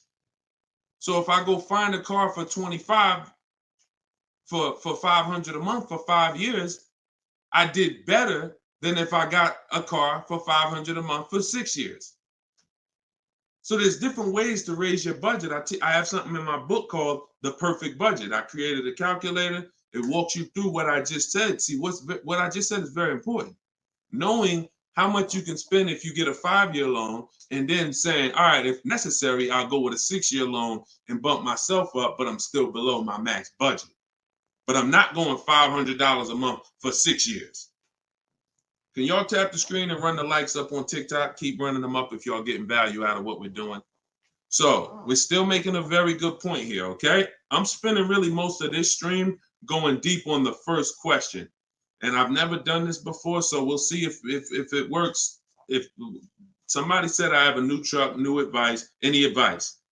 So I went right into the most important question, which is leasing versus buying. How many years am I going to keep the car? And I'm now showing you why you cannot get a great deal on a car if you buy when you should have leased.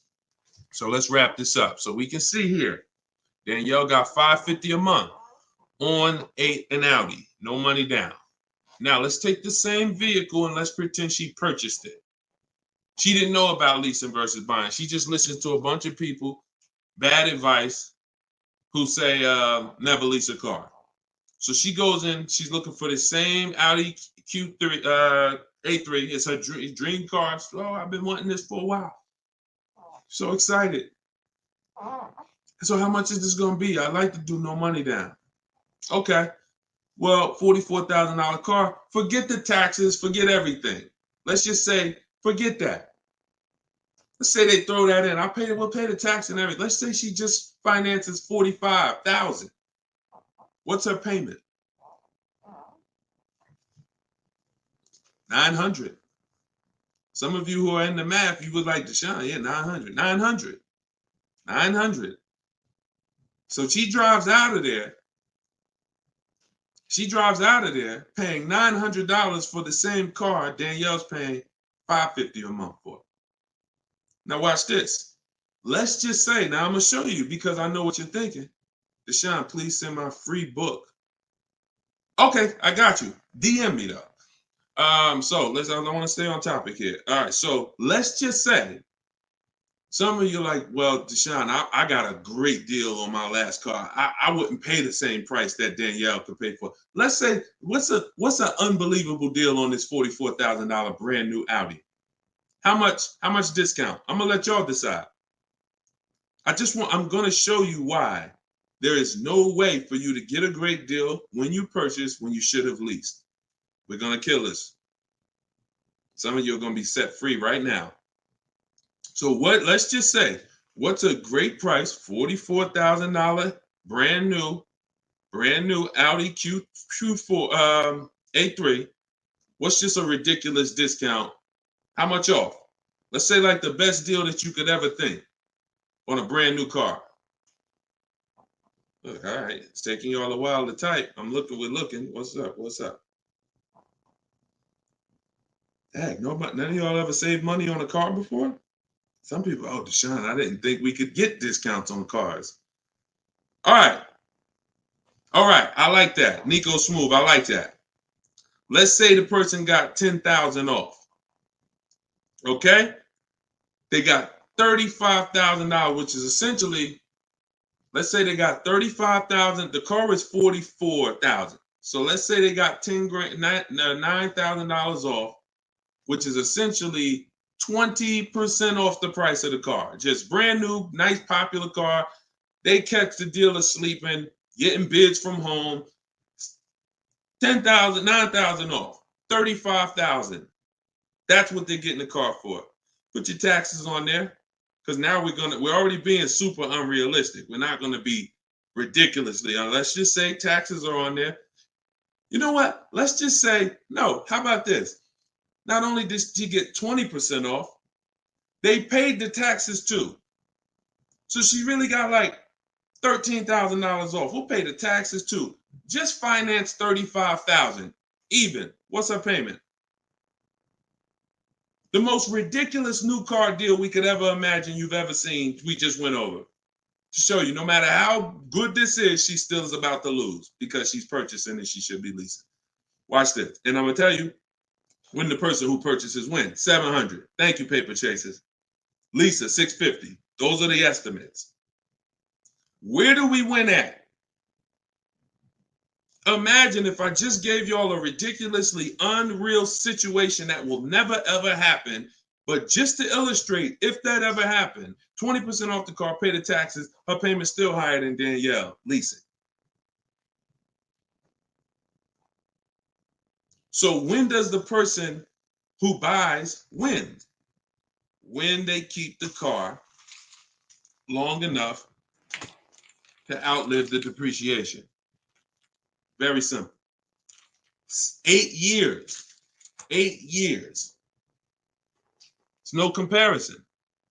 So like you're sitting there and you're like, Deshone, I bought my last car and I've been buying cars all my life. I was just taught you buy your cars, you don't lease them, but I never keep them more than 8 years. If that's you, I want you to type a sad face.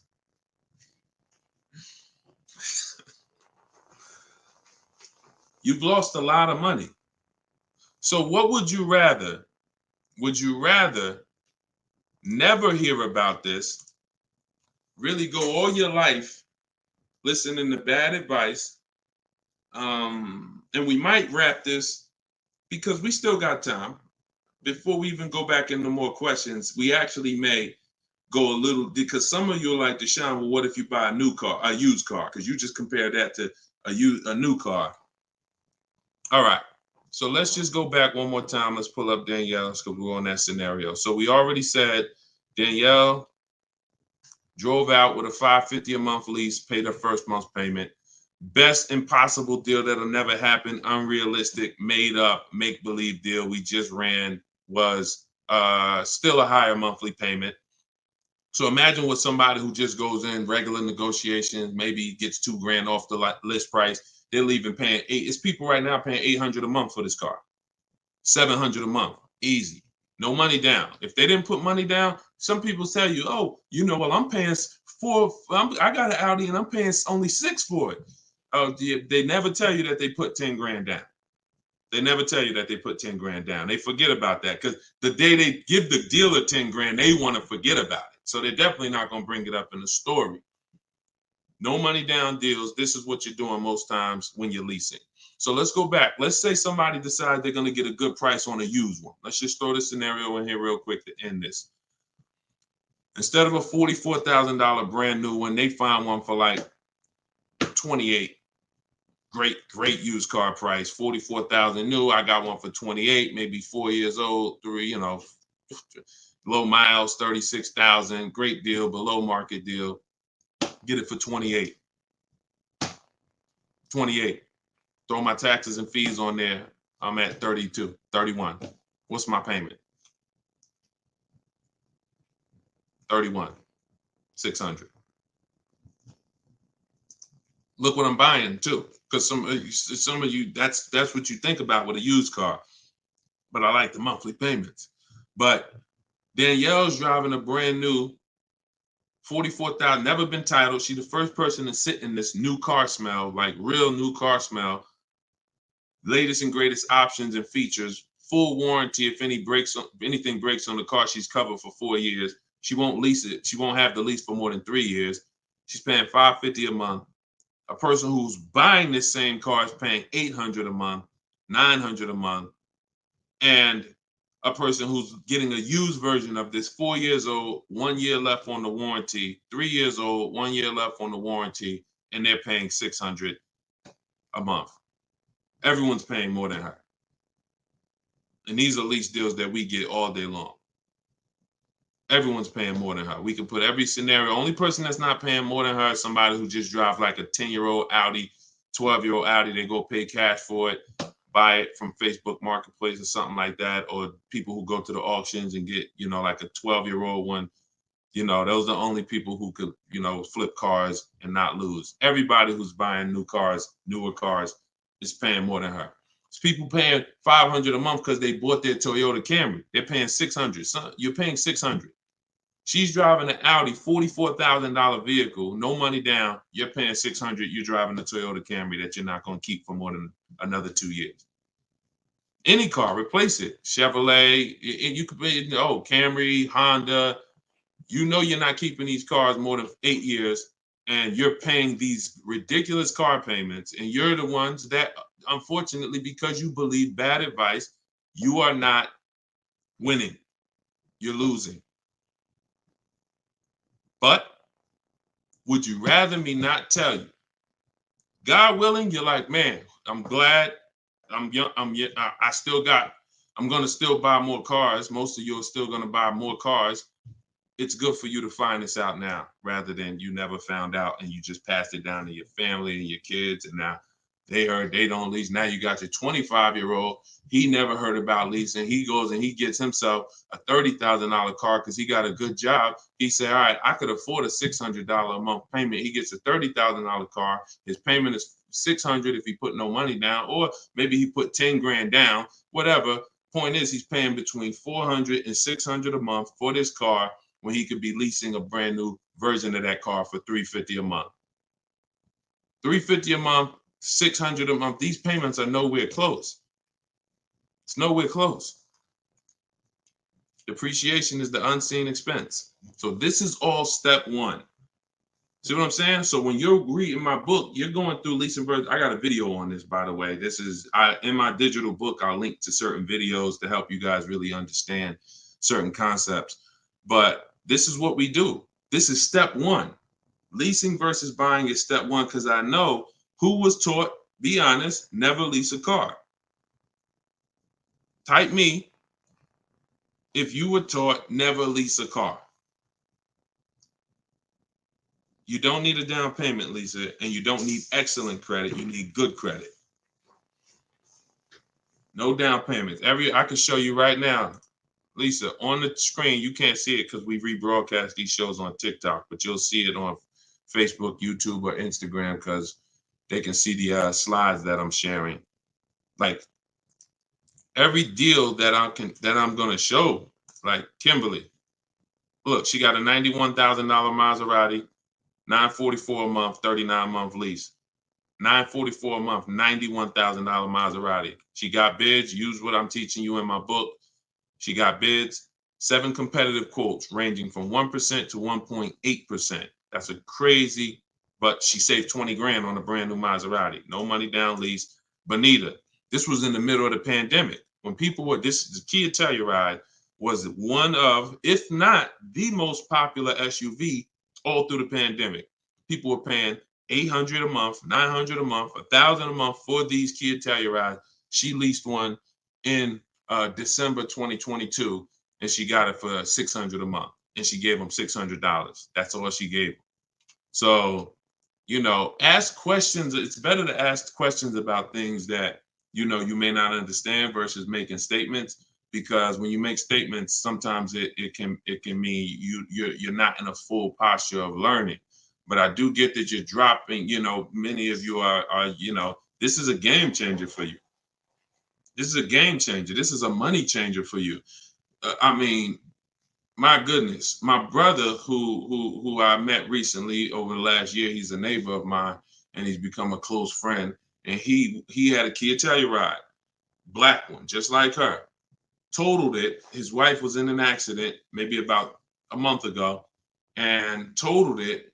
And he called me and he said he had saw the 8-year rule, and he said, I'm not keeping these cars 8 years. I'm going to lease this one. He leased a Kia Telluride, and his best offer on the same vehicle he owned was under $500 a month, no money down. It was like $479, $489. He was just paying. Remember, this was a $45,000 Kia Telluride he had. His payment on that car was probably $800-900 a month. So that's his wife totaling that car ended up being a blessing. Got him out of that car. He got the lease. He got the same car, brand new one, and he's paying $300 a month less because he has correct deal structure now. This is so important. That's why I call this the most important question in my book. And this is step one in my process, is you ask yourself the most important question. So I'm gonna put the banner back up for you guys on Facebook and YouTube. You can actually go to deshonsbook.com. Dolan pinned a comment in the Instagram section, in the Instagram comments. Also in the Facebook and YouTube comments, we've pinned Deshon's book. You can get your copy for 75% off. It's a digital book, so it goes to your email. Make sure you check your spam and your junk folder, but it goes there. You can get it in 3-4 minutes, and you won't pay the normal $97 if you get there before the 30-minute timer goes down. Once the time expires, the price is $97, which is the normal price, and it's worth more than that. It's worth thousands. I wouldn't price it at $97 if it wasn't worth thousands and thousands of dollars. So, but you can get it for 75% off that. You can get it for $24 if you get to my TikTok bio, my Instagram bio before the timer expires. But that's leasing versus buying. That's a quick comparison of leasing versus buying and how there's no way to get a great deal if you buy when you should have leased. No way. So some of you are going to be like, oh, well, I want to transition because I want to get out of my car that I'm financing and move to a lease. You should do that as soon as it makes financial sense. And that means sometimes you have too much negative equity. You can't move right now. So you may have to wait a year or 2 years before you can actually move over. I like that question M asked on YouTube just now. Do you value owning cars without payments? Can you throw that one up, M? Can you throw that one up, Dolan? Who was taught always pay cash for cars? Who was taught, type a $sign if you've heard or you were taught that you should always pay cash for cars. Now, I'm going to tell you, in a market like now, it's great to, all right, I see RJ Velez. Now, there's value in paying cash, and I'm going to tell you where it is, and you got to just, there's no one size fits all. See, the problem, what's been hurting you guys is because you've listened to one size fits all car buying advice. So usually whoever is giving you the advice, they're telling you to buy cars the way they buy cars. Tap the screen on TikTok if this is making sense to y'all. If y'all are following this, keep tapping the screen, running the lights up. Let me know that you're following what we're talking about. So here's what's important. If you're listening to someone who tells you pay cash for cars, buy used cars, that's because they do that. Now, if it makes sense for them, then that's great. But we need to look at paying cash. When does it make financial sense? When does it not? It's based on a couple things. First of all, what are you doing with your money? Because some people say, I don't like car payments. Type me if you don't like car payments. Who said, type that, Deshone, I want to pay cash because I don't like car payments. Can we type that? Can we dialogue on this? Car payments. Anybody? Okay. May not be that many of you right now.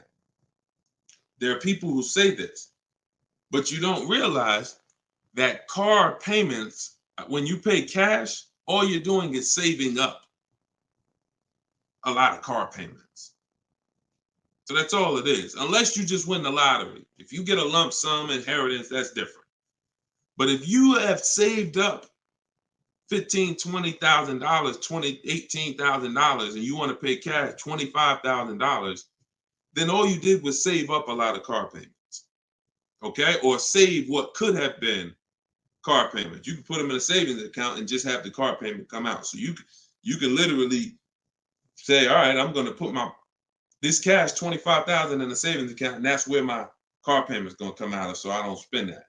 If it makes more sense for me to pay cash, then I'll take the cash. And when it usually makes sense is when the rates are very high.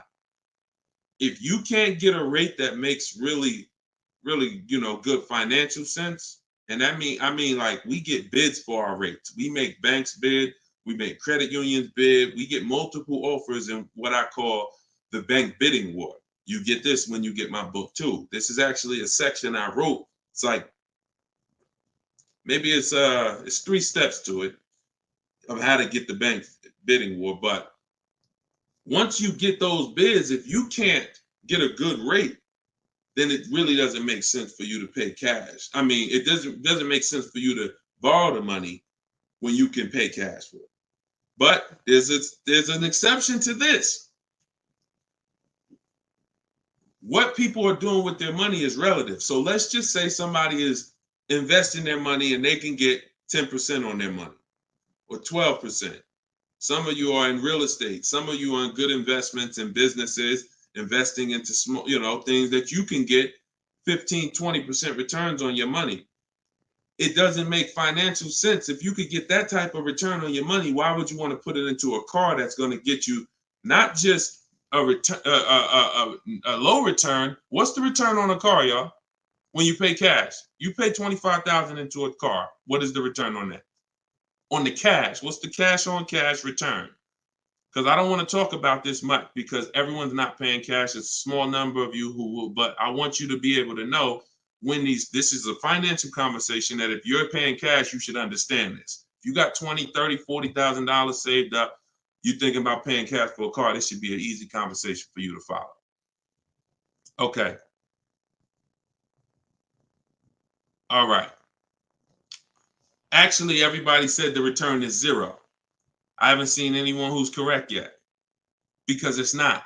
The return would be 0 if you put the 25 in and then 5 years later you came back and got your 25 out. That's a 0 return. If you put 25 into an asset and then you come back in 5 years and you used to give me my 25 and they say, well, it's 5 years later, this asset is now only worth 12. What's the return on that? What's up, Big Spoon? What's the return? Not 0. It's negative. It's negative. So you wouldn't take money out of investments that are getting you 10%, 12% or more to put into something where that cash is going to be a negative return on your cash. So that's one thing to consider based on who you are. Another thing is to consider if your money's not invested, you're not doing anything with your money, then just keep the debt down. Keep the debt down. Another thing we do is we see if there's any special rates on the car we're buying, because and when rates are high, traditionally, you're not getting a low rate from a bank or credit union. Rates are 6, 7, 8% on average. You're not going to see 3%. But sometimes you'll see 3% as a special rate. That's car specific. So if I'm shopping for a Mazda CX-5, I'm going to check to see, do they have any special rates this month on the car I'm shopping for? It might be 2.9, 1.9, 0% sometimes. And these are instances where it doesn't make financial sense to pay cash. If I can get this type of rate, use the bank's money for a very low percentage, and then turn around and use my money and keep my money invested or keep my cash. Maybe you just want to have your cash. Once it's in the car, you can't get it. So once you put your money cash in the car, you can't get that money back out until you sell the car. But if you can keep the money and get the car, now you have your cake and you eat it too. I still got my cash, but I'm leveraging the bank's money, paying them small amounts of interest to use it. So people see interest as the only loss. I don't want to pay interest. That's programming. That's not what would be talked about in a finance conversation. And if you want to get religious, because some of you say, "Oh, I don't want to pay interest because of religious reason," then it's a partnership. It's not a debt. It's a partnership. Anyway, let's not get all into that. Just paying cash is right sometimes for some situations. Paying cash is not right sometimes for other situations. The key is, which situation are you in? That's the key. Knowing how to ask yourself the right questions. Which situation am I in? I'm getting good returns. Stock market been returning me X percent late. Hey, this many years, this has been my return. I think I'm going to keep my money invested and I'm going to use the bank's money. That's right for that person. All right. So that's a great question. I don't know how we went deep on that, but we're going deep in this stream. I normally do rapid fire Q&A. We're going deep on some subjects. And again, this is all in my book. Everything that I'm teaching is in my book. Every part of my strategy, it's a 7-step process. First step is most important question. Second step is deal structure. The equity assessment for those of you who are replacing a car or a lease, assessing the equity in the asset to see how much money we can pull out, if any, to either put in our bank account or use in our next transaction. Third step is deal structure. Fourth step is shopping, not buying. It's actually called shopping, not buying, where we enjoy shopping, we enjoy test driving, we enjoy the process. We're about to spend $30,000, $40,000, $50,000, $100,000. We actually enjoy shopping for the item. There's no pressure because we're never talking numbers in the dealership, ever. That's our rule. Step 5 is multiple offers. So once we've selected what we're going to be getting, it's time to get multiple offers on it. If we're getting a used version, it's time to see multiple options of it. And if in step 5 in my process, used car shopping is online marketplaces. You're using online marketplaces, cars.com, carfax.com, autotrader.com, cargurus.com, Carfax, CarMax, Driveway, and Carvana. 8 marketplaces, eBay Motors. See, some of you are missing great deals because you're only looking at 2 of the marketplaces. That's like you're not going to see below market deals until you can see the whole market. So when we're shopping for used cars, that's what we do. When we're shopping for new cars, we use my 25 to 5, where your goal is to get 5 offers. If you are shopping for a new car or a lease, your goal must be to get 5 offers, because until you get at least 5, you are not going to get a below market deal. Because we have thousands of people who have come before you who have used this, and they report to me, they report their deals to me. So when I can tell you the deals we see, we have to get at least 5 offers, because 4 are overpriced. Some people get 6, 7 offers. You saw Charles earlier on his Palisade. I think he said he got 10 offers. But once you learn how to get them from home, either you could do it your way, you want to call and get them, you want to call, ask for managers to get them. I don't care what you do. If you're using my process, we don't do any talking. So when you're using my book, we're not talking. Because when you talk, who knows, when you talk, you can say the wrong thing. When you type, and then you're typing what I wrote for you. Because in my book, you're using what I wrote for you to talk to the dealers by email. So I can't even say talk to the dealers, to communicate by email, because we know everything they're going to say. So then the step 6 is paperwork and protection. Once you get your lowest offer, you find the best option. It's time for the paperwork. And then step 7 is delivery. That's it. So everything that I teach is out of one of those 7 steps. And, part of why you have not gotten the deals that you see me sharing is because you don't have any process. You're just winging it. You're just hoping things go well for you. And that's just not a place of empowerment. That's just not a place of empowerment. Strategy is here. So, so we went deep on some of what's in that book and what you'll learn if you get it in the comment section, or you can get it in my TikTok or Instagram bio. If you're watching us on TV, you can also scan that QR code with your phone. And as long as you get there before, but now you're seeing why the book's worth $97. I see why you priced it at $97, Deshone. You know what I'm saying? That makes sense. You breaking this down and telling us what's in the book, and it's a digital book with links to videos and scripts and things you copy and paste. Oh, I see why this is a $97 book that you can get for 75% off. $24 before the timer runs out. Go ahead, Dolan. Yeah, this has been good so far, though. I do like this. Are you enjoying this dynamic? If you are, type something. The word something. Let me know you're enjoying this. All right, this is from TikTok. I'm told lease deals are new each month. Yep, they usually are. Why shop if brand has same financing deal? There's no same financing deal. So lease deals change every month. I'm going to make sure I'm trying to understand your question right. I'm told lease deals are new each month. Lease deals usually change every month. Sometimes they'll run the same one for 2 months, but usually something changes about the lease deal either every month or every 2 months. Why shop if the brand has the same financing deal? Well, we're shopping for offers. So shopping is to get offers. The financing versus leasing is the first question you should be asking yourself, though. Because as we spent a long period of time talking about earlier in the stream, one offer is not, you can't get a great deal if you buy when you should have leased. So if you didn't see that, definitely watch the replay on YouTube or Facebook.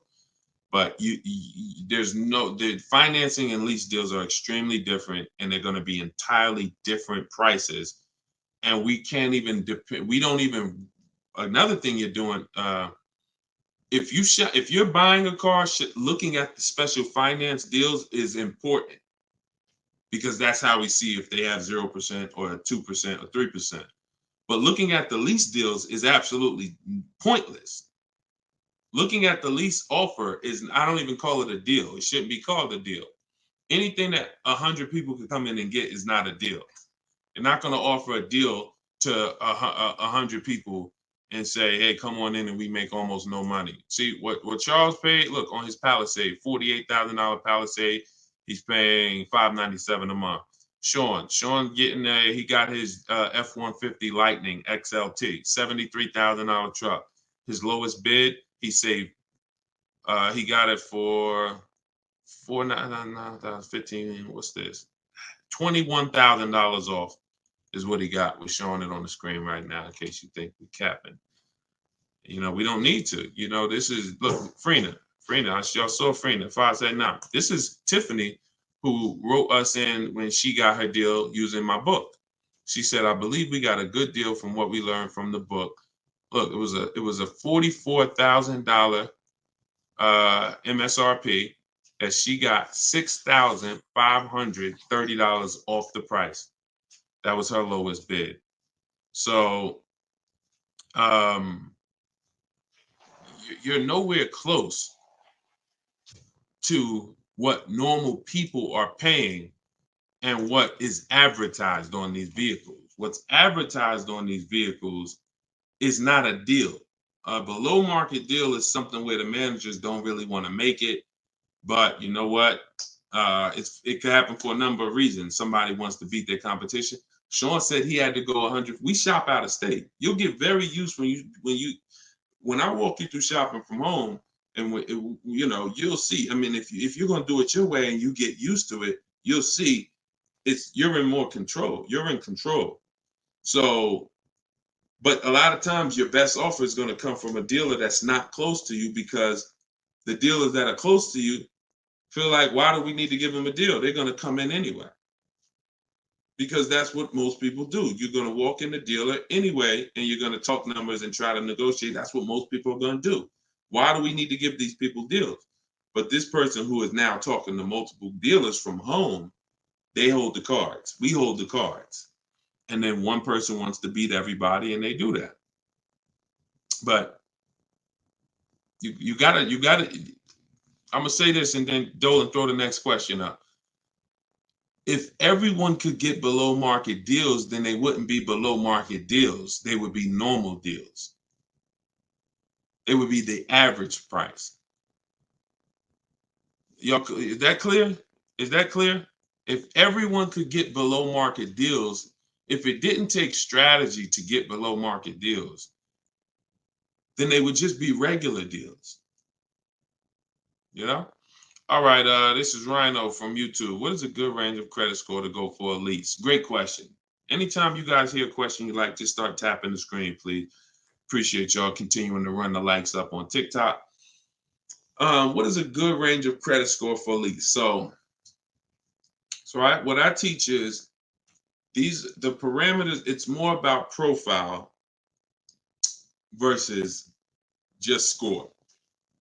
The score is one step of your profile. It's one portion of your profile, score. But you also have income. You have something I call comparable credit. I don't call it that. The bureaus call comp credit, which is you've had a car loan before. So you could have a lower than fair credit. You want to be in at least fair. If you're in the fives, I wouldn't go a lease route. I would go a different route, which I have in my book. You get a smart car, set yourself up for a lease. Not the smart car that y'all thinking of, those little ones. It stands for saving money at the right time. We get the smallest car we could get a loan on, pay the payments for 2 years, then we flip into a lease. Because again, payment history weighs very big.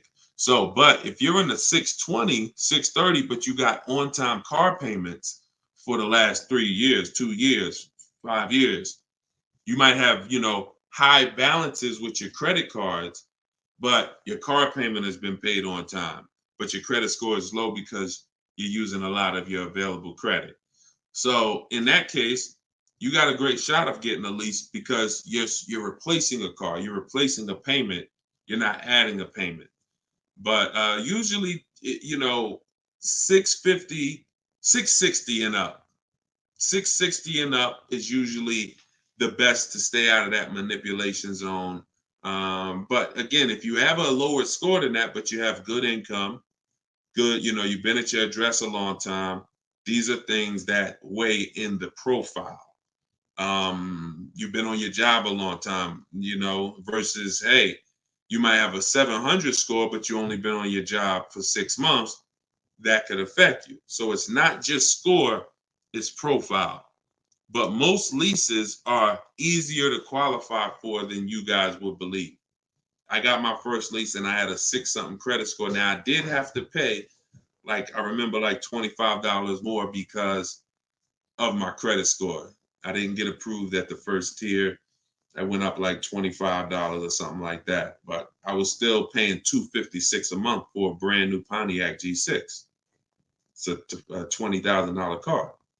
So I had friends that were paying $500 a month for Toyota Corollas, $20,000 cars. $23,000 brand new Toyota Corolla.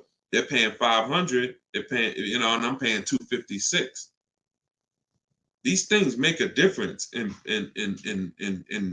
households. Thank you for answering, brother. Just purchased your book too on your website. Enjoy it, brother. Now, I don't even say enjoy it. I use it. Use it. And there's 2 ways to use it. I don't recommend going through the book and then shopping. I recommend you don't, the book is written in a way where I ask you, it's like if you called me and said, hey, D, what's my first step? Here, do this, and then call me back. You wouldn't call me and be like, Deshone, give me all the steps. I wouldn't give you all the steps because you would forget them. I would tell you, all right, how many years we keep in the car? 4. Okay, we leasing. How many years we keep in the car? 10. All right, we purchasing. Then we're gonna move to the next question. We need to do our equity assessment.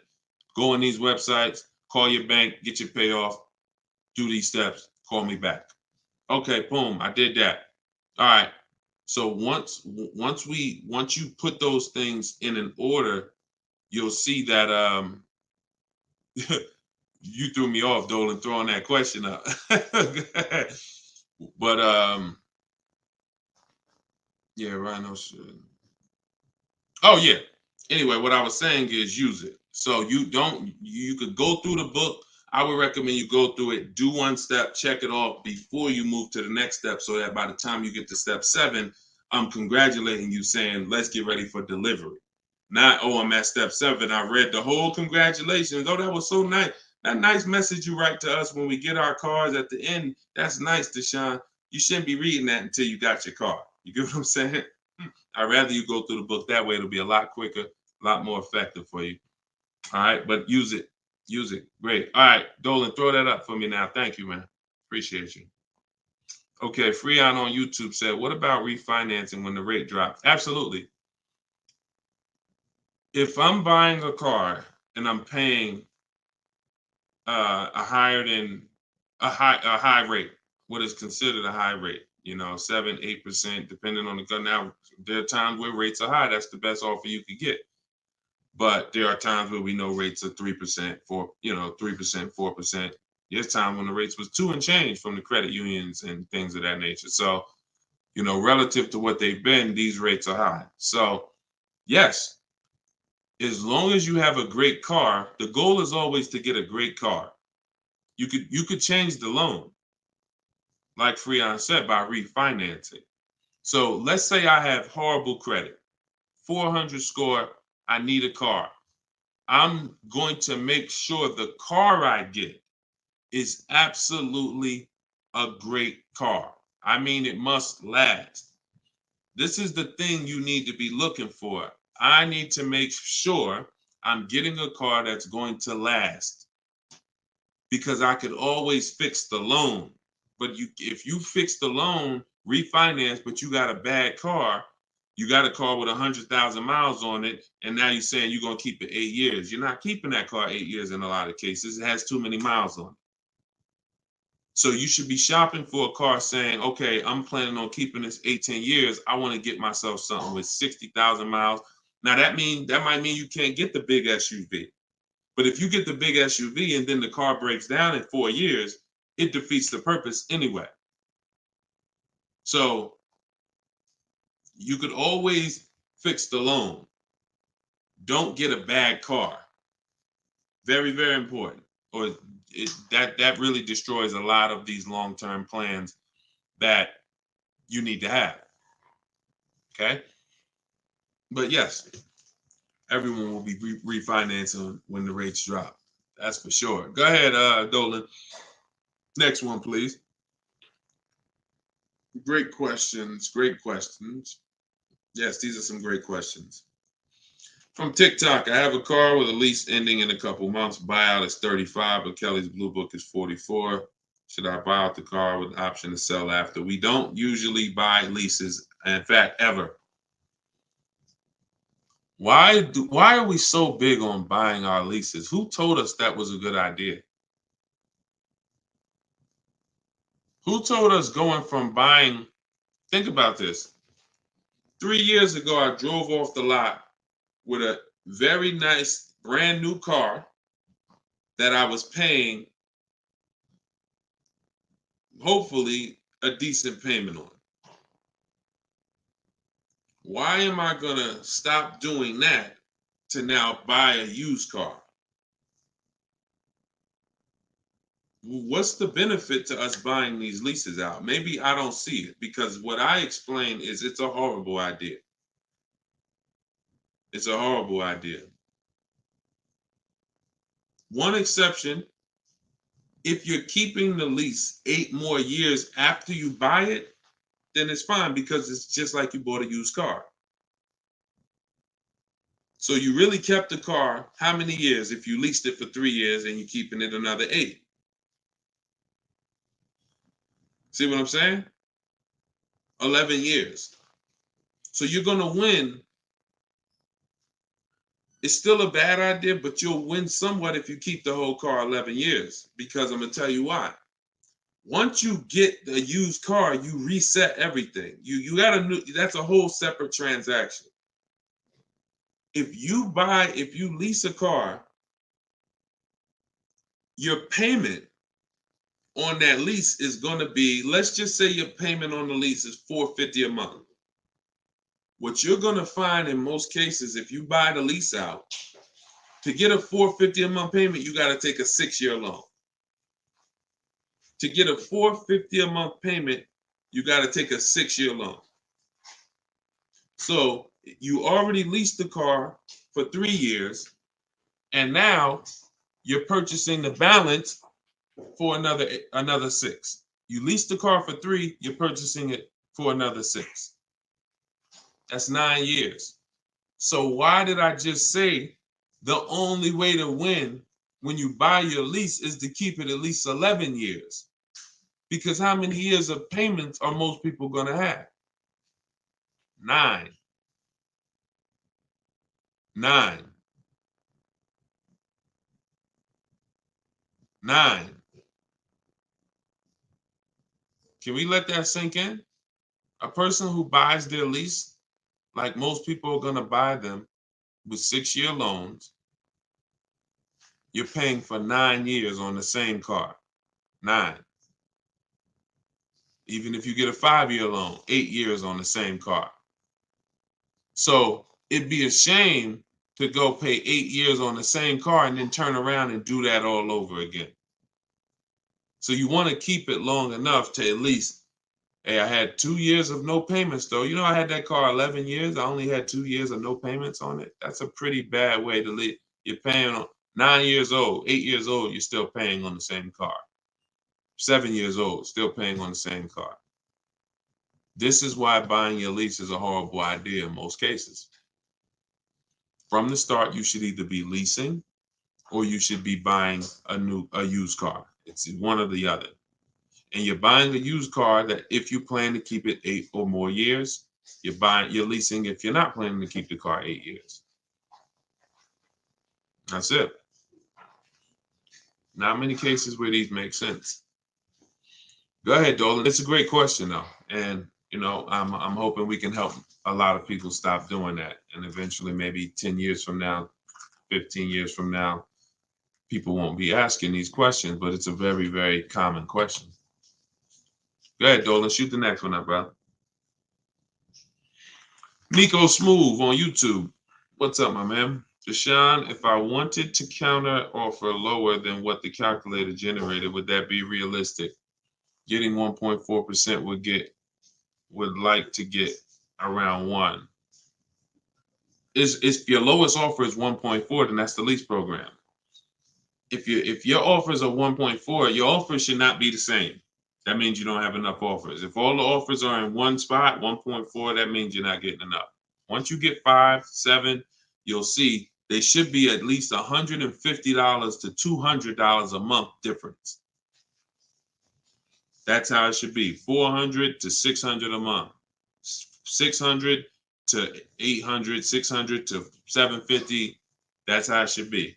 Now, if you once your lowest offer is 1.4, but you have 1.6, 1.7, higher offers than that, then 1.4 is the best. And that's the lease program. There's nothing you can do about the lease program. All you're doing is finding the dealer that's going to agree to discount the car the largest amount. The lease program is then going to dictate what the payment's going to be. But yeah, you're on the right track. Go to a Plan B vehicle. It's surprising how different every single vehicle has a different lease program. In regards to what and just to really hammer this home, Zafrina, who we showed first at the beginning of the stream, she had a $579 a month lease on a $65,000 truck.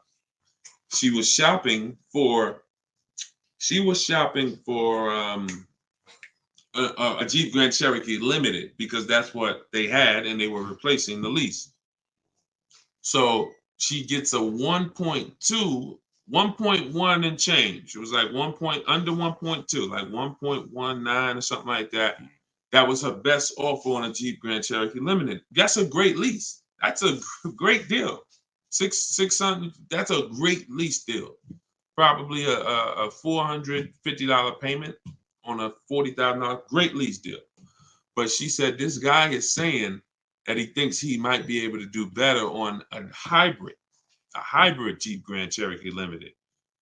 He said he could probably get me below the 1%. I said, okay, you need to get 5 more offers at least.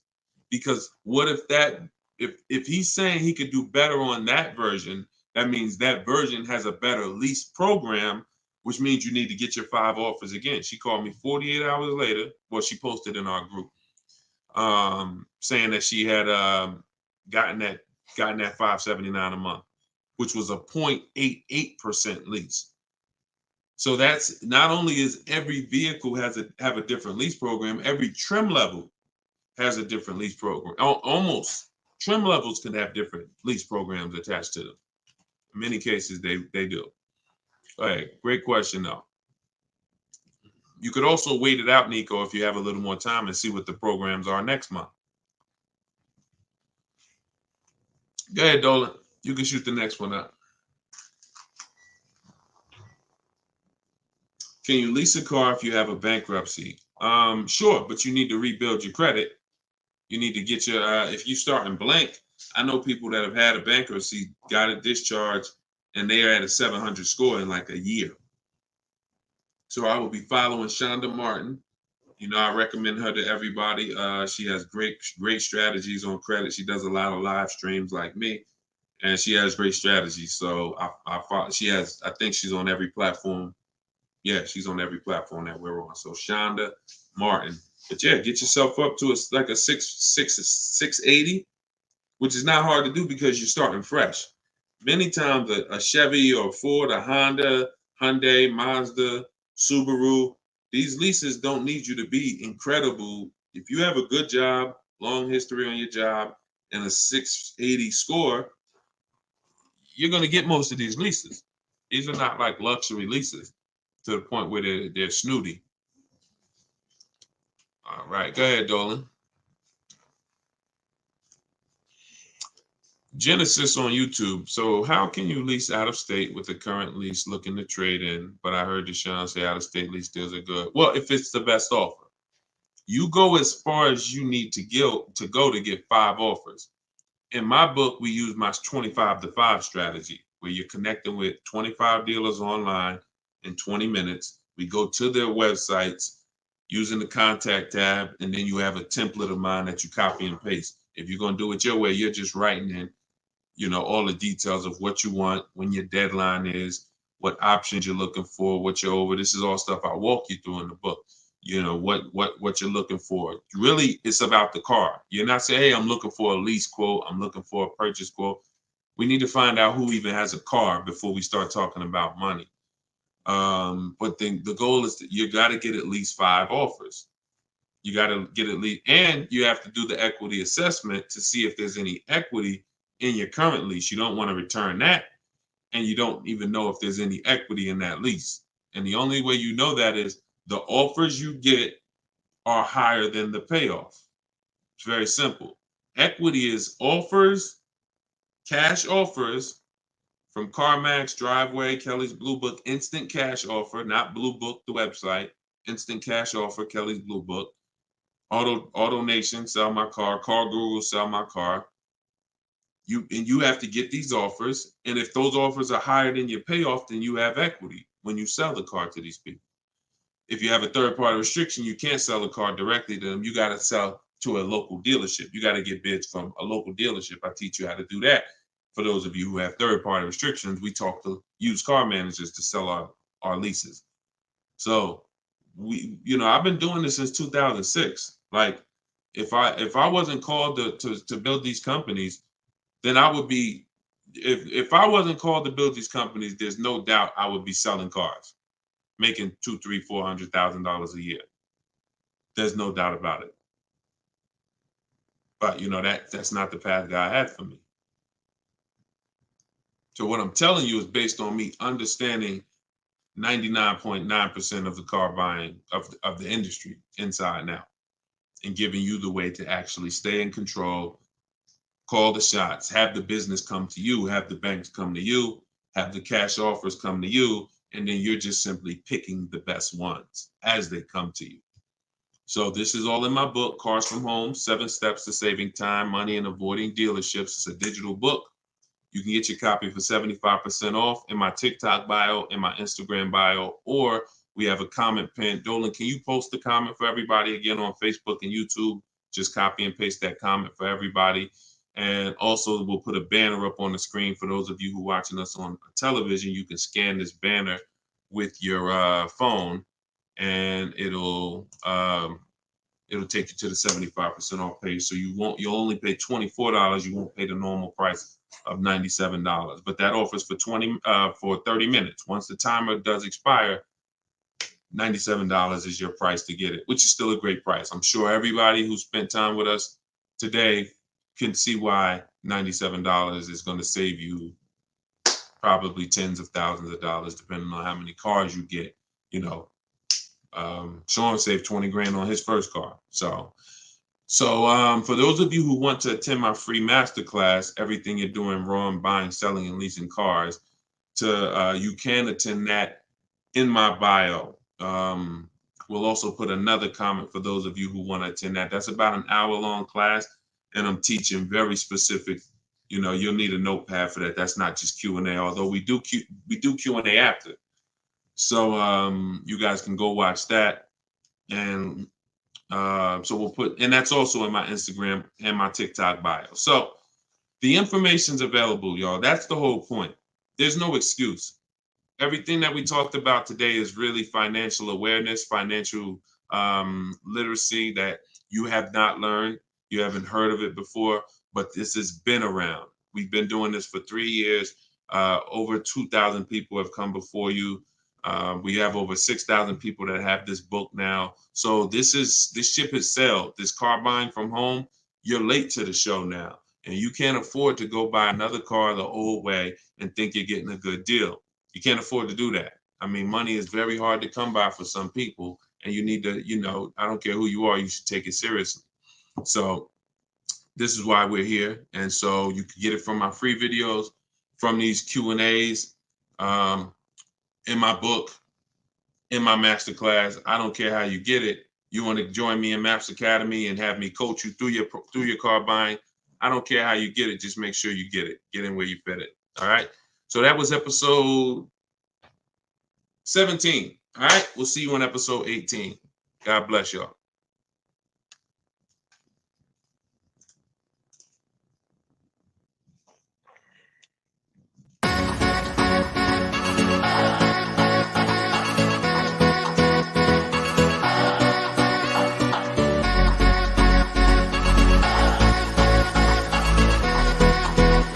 The worst possible thing you could say when you walk into a car dealership. I spent 5 years with Mercedes-Benz, 5 with General Motors, and the worst thing a person could say when they walk in is, if you could just get me to this payment, we got a deal. So your loan's probably still like 19, which means you got to pay to get out. You're upside down. It's called negative equity.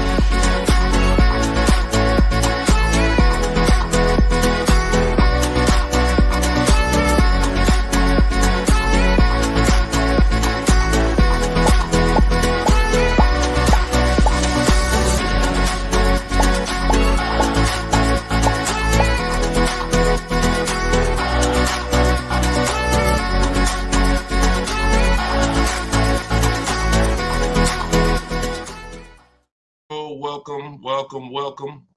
This is episode 17 of Car Shopping Questions and Answers. I am your host, Deshone the Auto Advisor, and we do these live shows throughout the day, throughout the week, to make sure that you have access to cutting edge car shopping strategy, which is the science of making dealers and banks bid for your business instead of negotiating the old-fashioned way.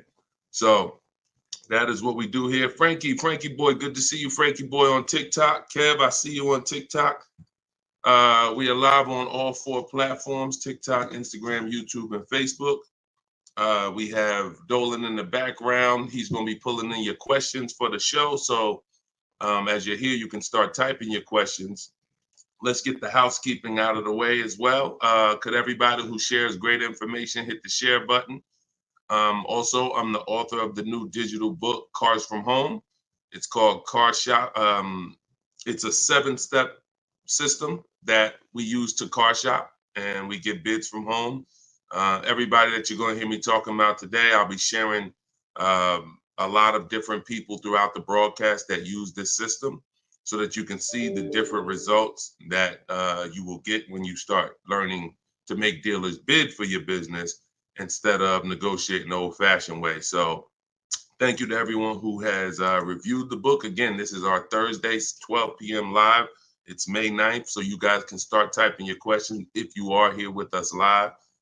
And for all of you who do want your copy of my new book, Cars from Home, 7 Steps to Saving Time, Money, and Avoiding Dealers, we have a link in the comment section on Facebook for you guys. We also have a link inside my TikTok bio, inside my Instagram bio, that you guys can use to get your 75% off your copy. So you won't pay the $97 price. You'll pay $24, but it's only for 30 minutes. So once the 30-minute timer is up, the price is $97, and it's a great price. So all of these people you'll be hearing throughout the show have used the strategies that are in this book to save thousands and thousands of dollars from home. And that's where I'd like you to be as well. So, Dolan, as you get the first questions coming in, feel free to throw them up, and we'll get right to it, y'all. Let's go. Whenever you don't see the banner above me, you know we're actually live. When you see the banner, that means we're rebroadcasting, because we do rebroadcast this show throughout the day. But whenever you don't see the banner, that means we are absolutely live. Okay, so start typing your questions. Type them fast, and we'll get to it. T. Del Mar on Instagram. I'm leasing. Now test drive. Why do I ask for an older salesperson? Won't any salesperson be okay? No, any salesperson will not be okay. Some salespeople will bring you in for a test drive. we talk to people who are experienced in the dealership. So when we talk to them and we ask them, do they have a car that we're coming to see? We know 9 times out of 10, they're going to be honest with us. You get a new kid on the block or a salesperson who doesn't care about this stuff, they'll get there. Who's ever gotten to a dealership, was coming for a test drive, and then the dealership said, oh, that car got sold, or that car is not here anymore by the time you get there? If you've ever had that happen, type me. You set up a test drive, you come in, oh, I was coming to see that car. Oh, it sold like, 2 hours ago. It just sold. See, when you're dealing with experienced salespeople who are honest, exactly, Peaceful Grace on TikTok, you understand. So this is why every step that I teach is important. Even things that you might see, okay, why is he telling us ask for this person? It's because if you don't, you run the risk of running into a salesperson who doesn't care. Oh, you'll get there and just, oh, well, that car sold, but hey, I might have another one. Let's look at some other ones. No, we don't go for that. We don't go for that. Our test drive is strategically set up to try to guarantee a successful test drive where we can be in and out that dealership in 20, no more than 30 minutes and coming home. Okay, let's go. Nothing is left to chance. All right, go ahead, Dola, shoot the next one and keep your questions coming, everybody. We'll try to get through as many as we can.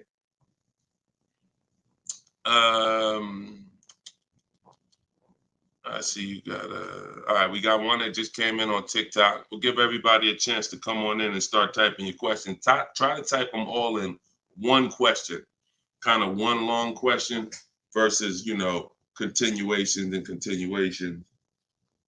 Shaderick Will on TikTok. How do I get out of a finance contract without it being on my credit as a repo? How do I get out of a finance contract without it being on my credit as a repo? Well, let's talk about how not to do it. If they take the car back because you didn't pay them, that's a repo. So if they take the car back because you didn't pay them, that's a repo. So if you do that, that's a repo. So let's talk about how not to do that. You could sell the car. The only way to get out of a car without it being a repo is to sell the car. So you need to find out what your equity position is in the car. You need to call the bank, ask them how much you owe. That's called a payoff. Get your payoff amount, how much you owe, and then you're going to get offers. You're going to do what we call an equity assessment, where you go into the 6 online car buyers and you get you get these bids. CarMax, Driveway, Carvana, Kelly's Blue Book Instant Cash Offer, AutoNation Cash Offer, and Car Guru's Sell My Car Cash Offer. Those are 6 different cash offers that you're going to get, and whichever one's the highest, that's the one you would take. What's up, Dave DFW? I see you. What's up, Yono? That's how you get out of the car. The only way you're going to get out of a car you want to replace people is to sell your way out of it. Because we don't trade. In most cases, we do not trade because you don't get all the money.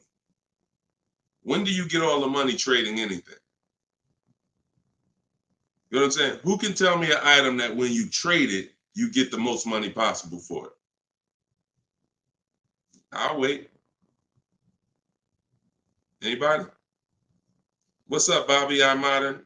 What's up, Bell? See what I'm saying? So we understand. You're not going to get all the money of anything trading it. You sell it. That's the way. And most times you guys are taking $2,000 to $3,000 to $4,000 less for your vehicles, trading them. You're losing. See, again, you can't take the price, the monthly payment seriously, but not take the price of the car you're buying seriously. Not take the shopping for your interest rate seriously. Not take the selling of your old car seriously.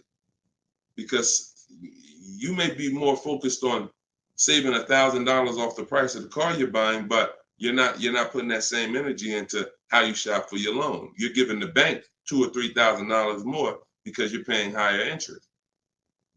Or you're not doing this bidding process. You're trading in your cars and you're paying $1,000, you're getting $1,000 to probably $4,000 less than what you would get selling these cars to online car buyers. So that's how you get out of a car. Only way you can do it is to sell your way out of it. And if you have negative equity, to pay the difference so that you can get out of the car.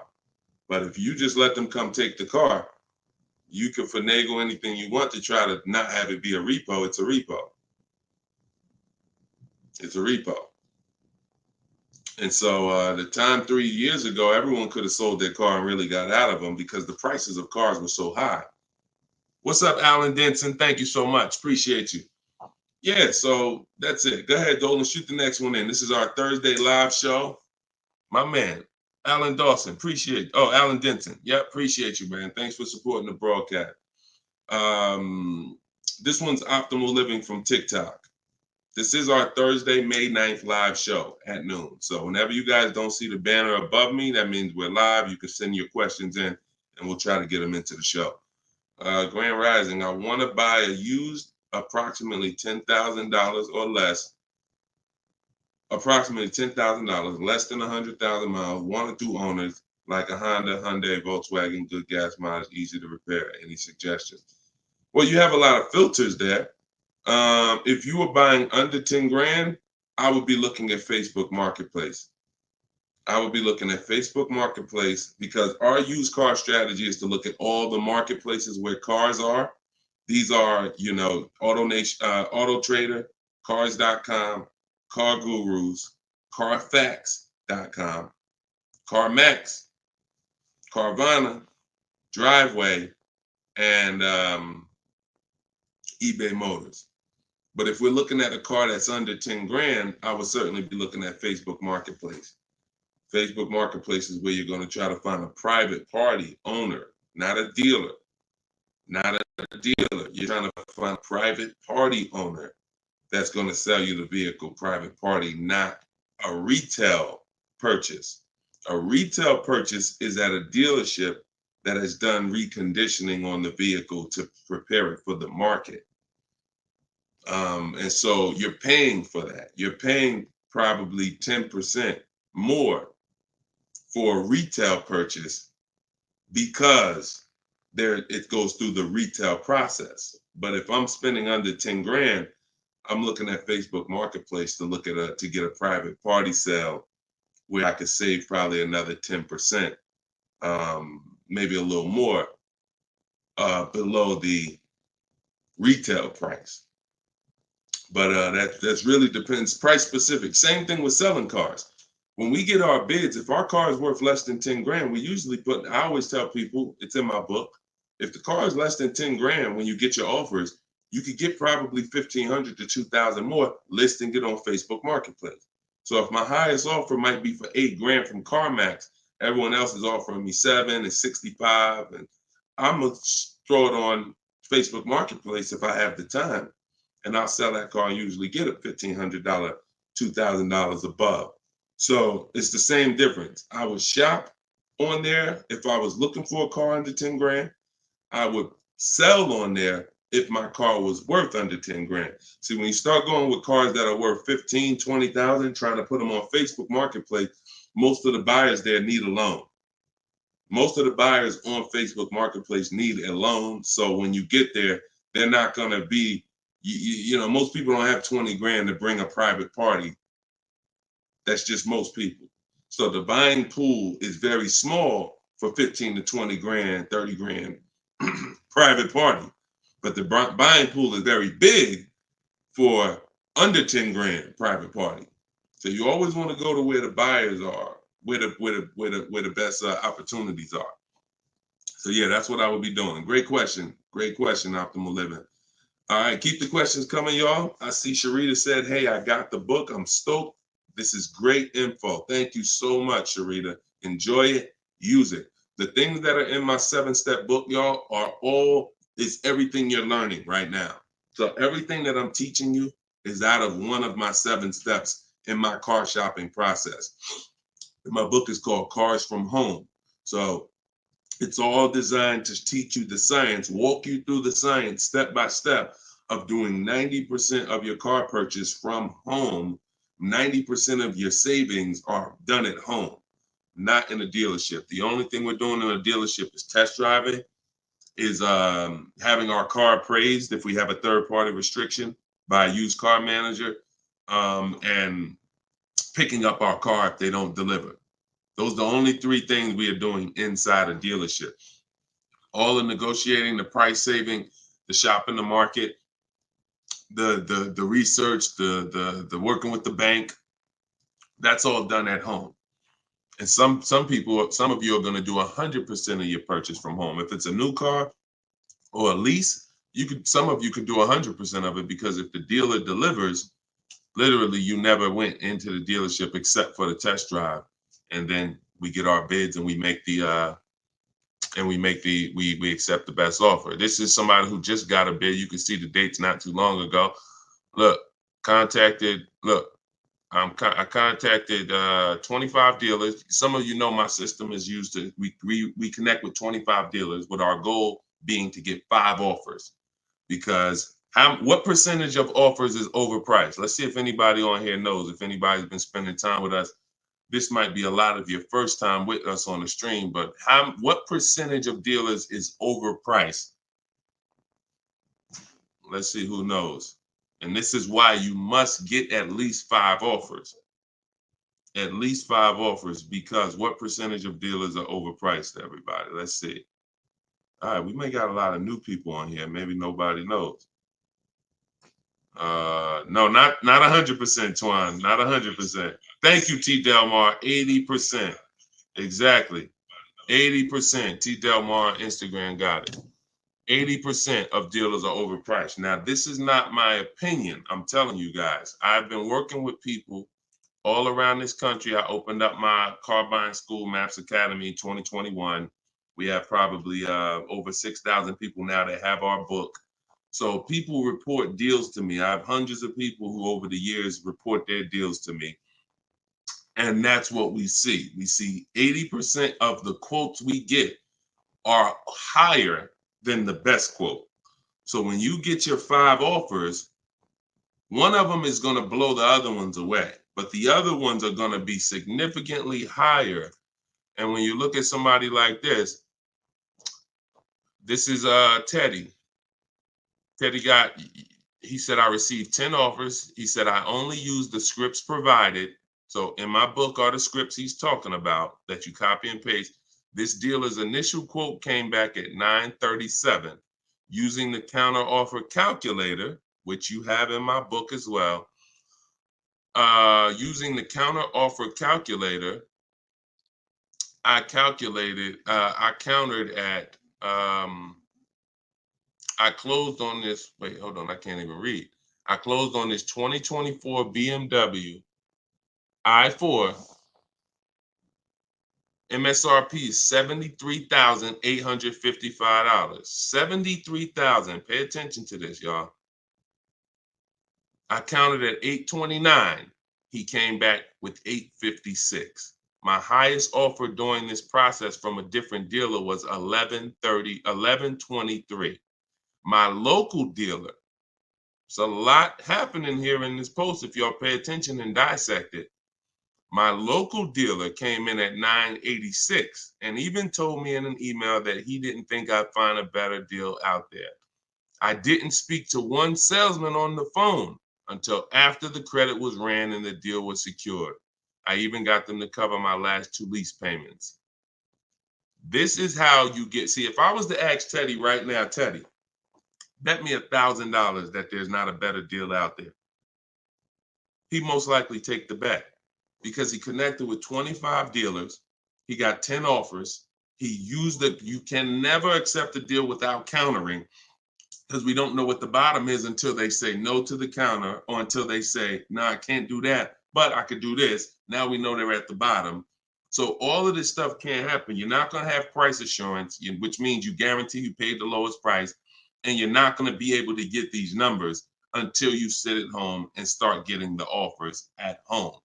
It is impossible to get these types of numbers, this type of confidence, this type of assurance walking into one dealer. Even if you got a good price, there's no way you even know it's a good price until you have enough offers to know this one right here is the best offer. He might have thought his local dealer was making him the best offer at 890. What he says, local dealer came back 986, because remember he has other offers that are 1100. But if he accepts that offer, he's never pulling away in this BMW for $856 a month, a $73,000 vehicle. Now, again, I'm gonna ask y'all before we pull up the next question, and we are live right now. It's Thursday, it's May 9th, and this is our 12 p.m. show. Once again, I'm gonna ask y'all a question. When you look at what he's paying, some of you have seen every $5,000 on the price of a car is how much a month? Every $5,000, because this is a $73,000 car. Now I'm going to talk to some of you who don't understand leasing, some of you who are taught you always buy your cars no matter what, and I'm going to show you what this car would have cost him monthly, if he didn't know that leasing was better for him because he doesn't keep his car 8 years. Thank you, Gerard Young. Every $5,000, Gerard just answered. Emo also answered it on YouTube. The question was, every $5,000 on the price of a car is how much per month? Approximately $100 a month. So when you look at a $20,000 car, automatically you should think $400 a month. You're looking at a $40,000 car, that's $800 a month. You're looking at a $50,000 car, that's $1,000 a month. 5 years on a 5-year loan. You're looking at a $70,000 car, y'all. That's $1,400 a month. $1,400 a month. His car is $73,000. Not to mention, there's people right now that are driving this same exact car Teddy got, same exact BMW, $73,000. They're paying $1,400 a month. He's paying $856. Are y'all getting this? Are y'all getting this? So my book is in my TikTok bio. Click the link there. You can get it for 75% off. You won't pay the normal $97. Go ahead, Dolan, shoot the next question up. Instagram, you guys can go to my Instagram bio and get your copy for 75% off. And it is a step-by-step formula for how to get these deals. That's everything I talk about on these shows. Go ahead, Dolan. Shoot the next one up.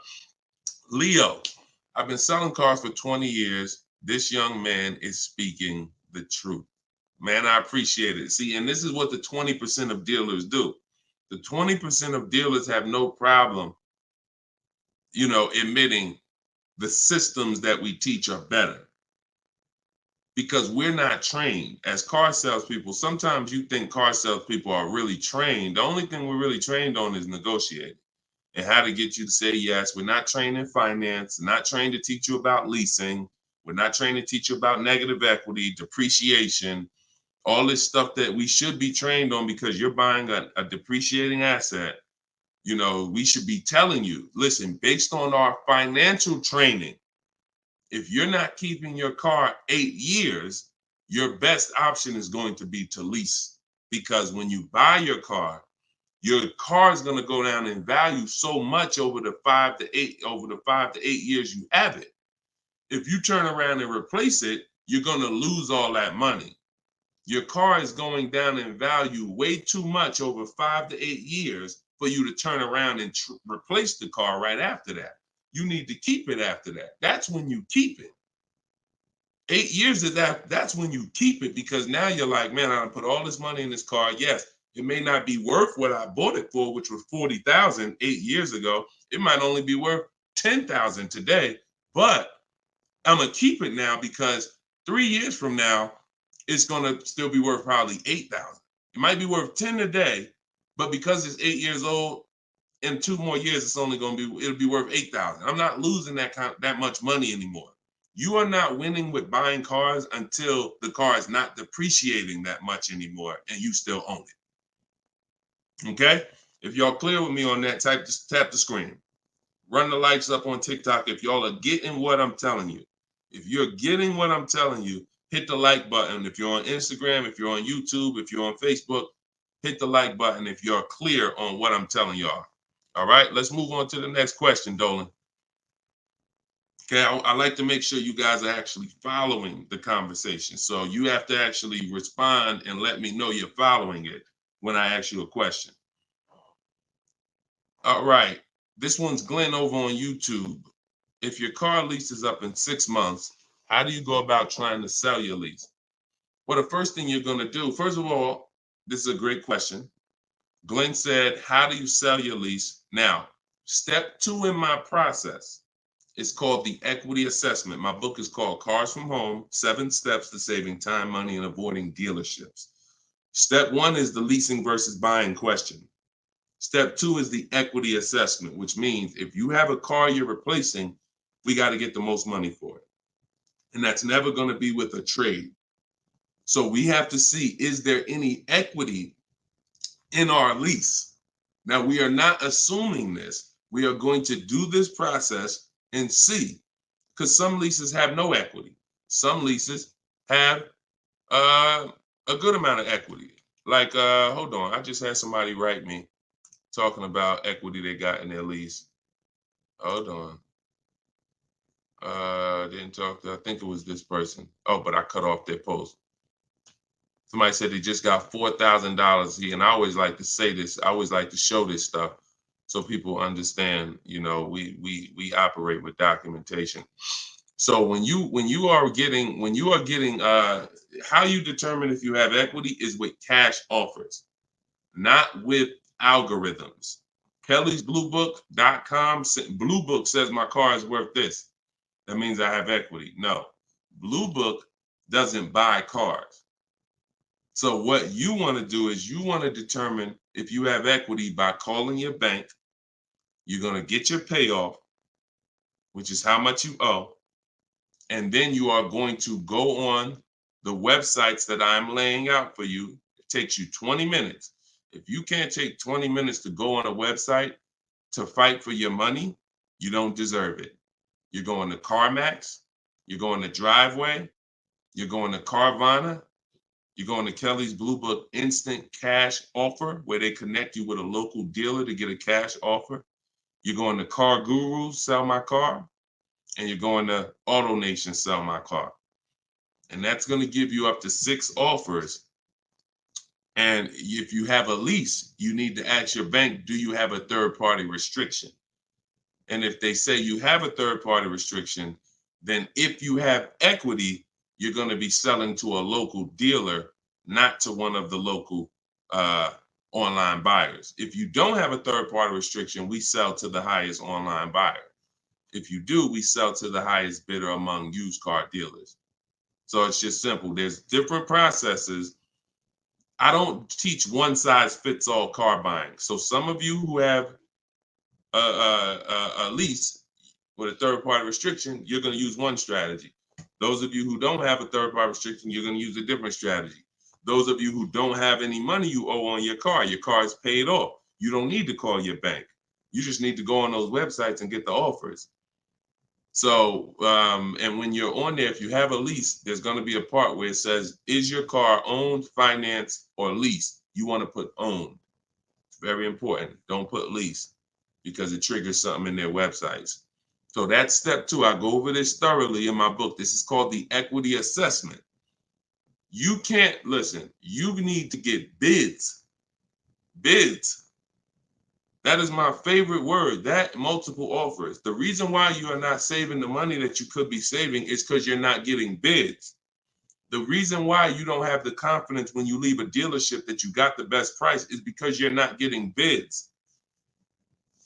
It's very simple. Start getting bids and you're going to save more money and make more money selling your cars. And you'll see why we don't trade in cars. That's the equity assessment. Okay. Step 2 in my book.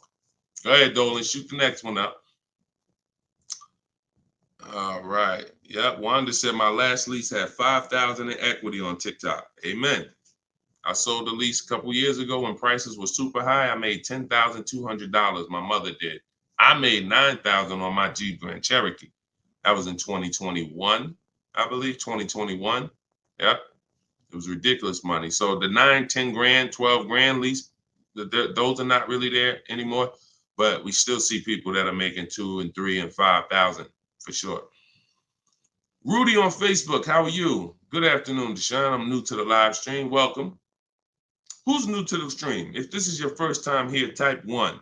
Type the number 1 if this is your first time here.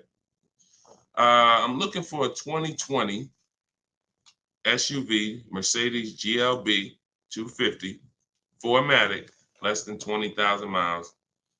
Drives over 120. I see you, Yvette. Drives over 120 miles daily. We have been looking in different car websites. Still haven't found one that matches our max of 30K. Any suggestions? We live in New Hampshire. We've been looking in Massachusetts as well. Should we be expanding our searching area? Thank you for your help and keep up the great work. Absolutely. Yes, you should be expanding your search area. If you're looking for a 3-year-old vehicle with less than 20,000 miles, right now, you got to look at the age of the car. When you're searching for a used car, you got to remember a car comes out the year before the year we're in.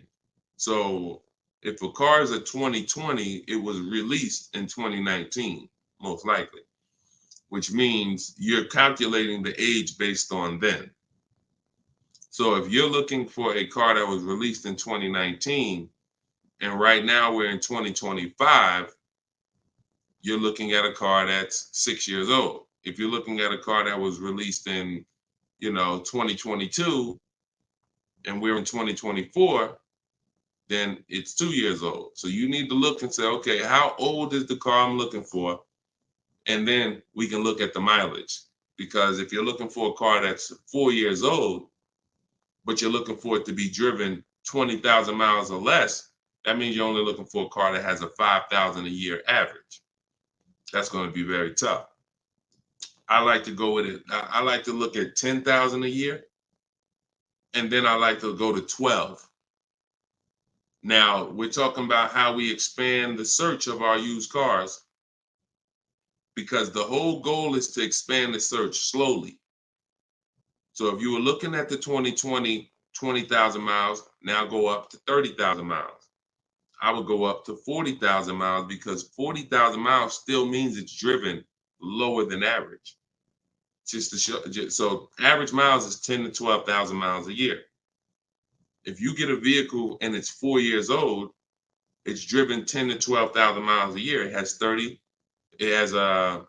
really under 40,000 miles on it. It means it's been driven under 10,000 per year. So you're really looking for the mileage. It's the mileage that I think is really going to limit you. Now you could expand your search wide, like you said. There's many ways to expand it. You could go 100 miles out. You could go 200 miles out. You can go 500 miles out. So but you could also expand the search by lowering the mileage threshold and saying, all right, I'm looking for something that has, under 40,000. If it has 36,000, 38,000, 30, I'm good with looking at those. And I think that's going to give you a lot more options, considering how old the car is and how many miles you're looking for it to have. That's way, way, way, way, way below average driven miles. Way, way, way below. And when you have just, you're looking for a car that's only been driven 5,000 miles per year, you're going to have a harder time doing that than looking for a car that's been driven 10. So once we do that, we're still narrowing it down in other ways.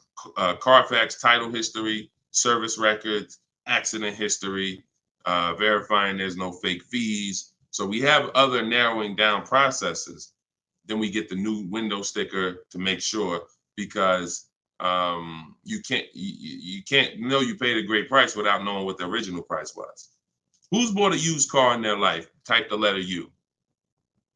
Type the letter U, and I'm gonna before Dolan pulls up the next question, I want to make a point here to how just not having strategy, you guys are missing the things that you should be using to determine if you're getting deals. Yvette, I see you. Okay. Richard on Instagram, I see you. Leslie on TikTok, I see you. Alex, I see you. Derek, I see you. Harold, I see you. Kathy, I see you. Okay, so let me show you something. When I was buying my Infinity truck, all of the trucks we were looking at were white. All of them were priced between 30 and 32,000 as a used vehicle. 30 and 32,000. So if I narrowed it down, the top four I was looking at, they were all white, black inside, between 30, 32,000 price. Similar miles, one may have 26,000 miles, but the highest one has 36 similar miles. So I'm narrowed this down. Now, this is where many of you you don't have the information to make the right decision, because the determining factor of which vehicle I chose was based on the brand new price. I'm gonna tell you exactly how this went. Once I got the brand new price, I got the brand new window sticker on all of these cars, I was able to see that one of the cars brand new was 46,000. One of the cars brand new was 48,000. One of the cars brand new was 52,000. And one of the cars brand new, which is the one I ended up getting, was 54,500. It was a special edition. It has all of these features on it, has all these packages. It has different rims. It has all these different things. Now, if I would have picked the other ones, because the asking price was lower, I would have made a horrible decision. Paying 31,000 for a car that was originally 46,000 is nowhere near as good of a deal as paying 31,800, which is what I paid for a car that was originally 54,000. This is what I call in my book the true value percentage. The true value percentage discount is what the vehicle is being sold for relative to what it was when it was new. So picture this, if the vehicles that I was looking at would have only had the true value percentage discount on them, it would have made it even easier for me to choose, because the one I picked would have said 42% off the brand new price. The ones that I didn't pick would have said 38% off the brand new price, 36% off the brand new price, 32% off the brand new price. So when I look, true value percentage is literally that. And that is something we created. See, a lot of what we teach, we didn't learn it, we created it. So you are getting things that, why can't I find what Deshone teaches in other places? Because God had me create it. So you're not going to find it from other people. You're not going to find the 8-year rule for leasing versus buying with other people. You're not going to find the 1.5% rule for bad lease deals with other people. You're not going to hear them talking about this true value percentage discount when we're looking at used cars, because we created all of this stuff to regulate the industry for people who will use it. So if you guys want everything I teach in one spot, you can go to my TikTok bio. As long as you get there before the 30-minute timer goes down, you can get your copy of Cars from Home, my digital book, for 75% off. Go there. You won't even leave the broadcast. Get your 75% off. It'll be in a few minutes, and you can use this stuff for the rest of your life. Same thing with Instagram bio. And if you're on Facebook or YouTube, we have a comment in the comment section for you guys to get your book there, and you can use it. And if you're on a TV watching us, then you can just scan this QR code with your phone, and you can get your 75% off. $97 is still a great price, even if you missed it and suffer. Get your book full price. If you missed the countdown, that's fine. But the money that you're going to save is going to be dramatically multiplied versus what you spend on this book. Okay, Dolan, shoot the next question in, y'all. We are live. This is our Thursday, May 9th show, 12 p.m. So whenever you don't see the banner above me, that means we're actually live, and you guys can type your questions, and we'll try to bring them onto the show. Helena, what do you consider a good interest rate? Well, this is a relative question. It's the same question you're asking when you say, what do you consider a good discount off a car? How much should I pay for this car? We only pay when someone wins the bid. So we teach something called the bank bidding war, which I also created. You have been taught that, don't let these dealers run your credit, or always get, who's been taught any of this stuff? Always get your own pre-approval You know, never use the dealer's banks. Never, you know, all of this stuff. Any way. We teach a process that the credit bureaus allow. The credit bureaus allow us to have an unlimited number of banks and credit unions run our credit with a hard pull, as long as it's within a certain period of time. As long as it's within a certain period of time, when that time expires, they are going to have that weigh on our credit as one hard inquiry in terms of how it affects our score. See, normally when you have a bank run your credit with a hard and then another one, and then another one, each hard inquiry affects your credit.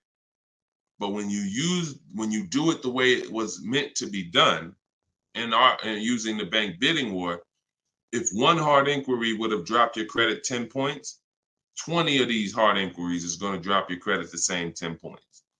So the way it's done is there's 3 rounds to it. There's 3 rounds. This is for people that are financing. Again, those of you who are paying cash, this doesn't matter. Those of you who are leasing a vehicle, this doesn't matter. That's why having access to car buying advice that's not one size fits all is what you need. Because typically, if you only pay cash for cars and get used cars, that's what you're going to teach people. So everything has a different place. So those of you who are financing a new car or a used car, you're going to use the bank bidding war so that you don't have to ask this question. This is the answer to Helena's question. How do you know? What do you consider a good interest rate? It's who wins the bid. So there's 3 rounds to it. The first thing we're going to do is see, are there any special interest rates on the car we're shopping for? So if we're shopping for a Kia Optima, a Kia K5, and all right, let's see, are there any special interest rates on it? Are they doing anything like 1.9% financing? Are they doing 0% financing? Are they doing 2.9% financing? Anything special? We also need to know how much the term. What's the term? Some people only do 0% for 3 years. That means you got to be able to pay the car off in 3 years or you can't take the deal. If it's 0% for 60 months, that's different. You got a 0% 5-year loan. You got 0% 6-year loan. So we need to see, is there anything special on the car? We do that for new and certified pre-owned, if we're looking for a certified pre-owned. Now, if we find something, sometimes that could prevent us from even needing to do any other interest rate shopping. If they're doing 1.99 for 60 months, you're not going to find better than that. No bank is going to do better than that. So that's why it eliminates the rest of the rounds in the bank bidding war. Eliminate it. But let's just say that there are no special interest rates. Now we're going to revisit the bank bidding war in round 2, which is after we find the best price on our car. See, because some of you, when you go shop for a car, you're thinking, how much should this car cost? Oh, what's the monthly payment should be on this car? The monthly payment is between you and the lender. It's not between you and the person you're buying the car from. See, this goes back to our point, which is you must set up your car buying transaction from who you're getting your loan from. The process of shopping for the best price on your car is different, or should be different. If you listen to me, it will be different than the process of you getting the best price on your loan. The best price on my loan is a different process than getting the best price on the car I'm buying. So now, once I start now looking for my car, getting my bids, get the best price on my car, now it's time to come back and get the loan involved. See, many of you are focused on what the best monthly payment is on the car, but you're not focused on finding the dealer that is the lowest price. That's focus number 1. Before we think about what is our monthly payment, we are thinking about what is the dealer? What's my process for finding the dealer who's going to sell me this Kia K5 for the lowest price? Who's going to sell me this $40,000 car for the lowest price? Once I find that dealer, Now it's time for me to come and get start shopping for my loan. See, and the reason why this works so well is because there's a process to it. We're not winging this. The reason why any fighter who goes into a fight and they're winging it, they are in a position of struggle. We don't wing it. That's why when you see my 7-step process in my book, it's 7 steps. In Matt's Academy, my car buying school, it's 7 steps. Whether it's video, whether it's the book, it does not matter. It's 7 steps because the process does not change. A process should not change based on whether you want a new car, used car, a lease, a luxury car, an exotic car. It shouldn't change. So once you find the best price on the item, now you're coming home and you are going to now contact online banks, your bank, your credit union, and you're going to get all their offers. This is round 2 of the bank bidding war. Round 1 is any special interest rates on the car. No? All right.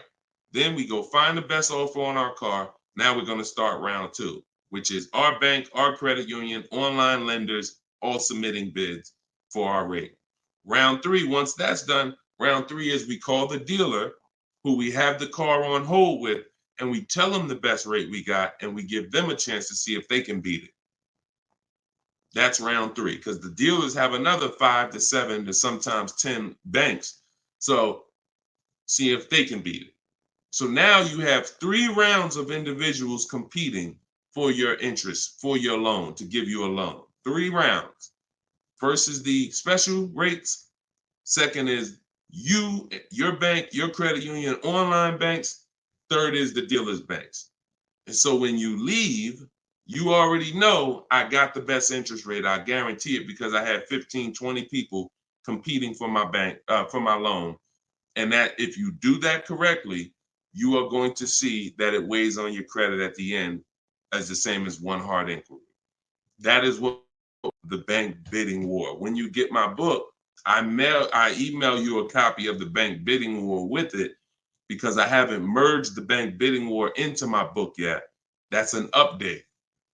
Yes, that's an update. So all of you who had the book prior, when I update the book, you get the new book. You get the new book.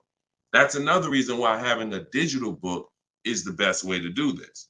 Because when things change in this game, when websites change, people go out of business, I update the book so that things can stay fresh. That's a beautiful thing about having a digital book. So the banner is on the screen. You guys can go to deshonesbook.com on Facebook or YouTube. You can scan the QR code with your phone because everyone can get your copy for 75% off. You won't pay the normal $97 as long as you get to either my TikTok bio or my Instagram bio before the 30 minutes is up. Okay, that's a great question, though. And what we're doing is we're going a little deeper. I've had tons of shows. We've done tons of streams where I was doing these rapid fire answers. This is episode 17. So what you're going, or 18. So what you're going to see is we're going a little deeper on certain topics as we're led to. So go ahead, Dolan. Next question. 5 though. No, I'm not streaming on Twitch, Matt. Only on Facebook, YouTube, Instagram, and TikTok. This is Lauren over on YouTube. Used your system just last week to lease a new car and got a 2024 Tiguan, great, at 1.1% after getting 6 bids. Now you talking, Lauren. It was the most enjoyable car buying process I've ever had. Thank you. Do we see what let me screenshot this here. This is what we're talking about, Lauren. This is what I am talking about. See, Lauren didn't know me. See, here's how different information changes things. Lauren was just like y'all about a month ago. She didn't have my book because we didn't even release the book. She was just like y'all. She might have didn't even know me. But what? She's an action taker. She got on the stream. She said, look, I like what this guy's talking about. This book is $24. What's the worst I could lose? There got to be something in that book where I could at least make my $25 back. Or even if I paid $97, got to be some tip, one tip in here got to be able to make me at least $100 back. She later finds out she's going to get thousands of dollars in discounts, get a 1.1% lease. Well, what that means is if the car is $40,000, her payment is like $420 on a $40,000 car that people are paying $800 a month for, $700 a month. Her lease is 1.1% of the MSRP. So because she's an action taker, she went forward, she got the book, she used the scripts, she said, I'm done with the old process. I'm willing to unlearn my old way of shopping, and I'm going to relearn this new way to shop. That's why, you understand? That's why it's all about unlearning and relearning. You understand? And she's able to reap the rewards of not just saving the money, but receiving empowerment. Because this is the only way to car shop empowered. You could go negotiate. Not only are you not going to get the money off that we're getting, because if you're negotiating with an 80% dealer, there's no way for you to get these prices. So if you're in a dealer, yeah, they'll take off money for you, but their price was so high to begin with that when they take off the money, you're still higher. An 80% dealer is the overpriced dealers. You can't negotiate them down to the best price. So even if you did that, you still wouldn't have the empowerment of letting the business come to you. See, you're empowered when you're sitting at home and the business is coming to you. You're in control. And the only way to do that is with bids. So congratulations, Lauren. Enjoy your new Volkswagen. Beautiful vehicle. And I'm so glad to hear that you trusted the process and you have reaped the rewards. Congratulations. God bless you. All right, Dolan, go ahead. Throw the next one up. We are live, y'all. This is our Thursday, May 9th, 12 p.m. live stream. So if you don't see the banner over my head, we are live. You can ask your questions. We'll try to get them in the show. Wanda Lopez Smith on TikTok. Leasing companies not allowing third-party buyouts. Yeah, I explained that. If we have a third-party restriction, we're going to sell it to a local dealer. But we still get bids. We still need to get bids from the online car buyers to know if we have equity. If we have equity and we have a third-party restriction, we're going to sell it to a used car. Like if I had a BMW and there's a third-party restriction, I'm selling my BMW to a BMW dealer. I have a whole script in my book for how we do this. We talk to used car managers, and I'm going to have a used car manager buy it. See, some of you bought your car because you saw the third-party restrictions and you bought it and resold it. I don't like doing that because when you buy it and resell it, you have taxes, you have fees that you're going to pay. When you sell to a local dealership, sometimes they don't pay the taxes and there's no fees. So buying and reselling, you're eating up like probably $3,000 or $4,000 of any equity you would have. So yeah, we've been getting out of the, we've had a process for third-party restrictions since they started them in 2021. We've had a process for how we were going to sell our cars and get our equity, even with third-party restrictions. So that's never stopped us. Never stopped us. Good, great question. People like the live view have no clue how valuable his information is. Appreciate you, Belle. Thank you so much. Only people that know how valuable the information is people who use it. People who watch, there's a saying, you can't be a hearer of the word. You want to be a doer. A doer. A lot of people hear. A lot of people hear because we want our ears tickled. But it's the doing that leads to the savings. And in our case, what we're asking you to do is easy. It's just your programming and your fear of a process. See, it's an unknown hell. I mean, an unknown heaven is what we have over here.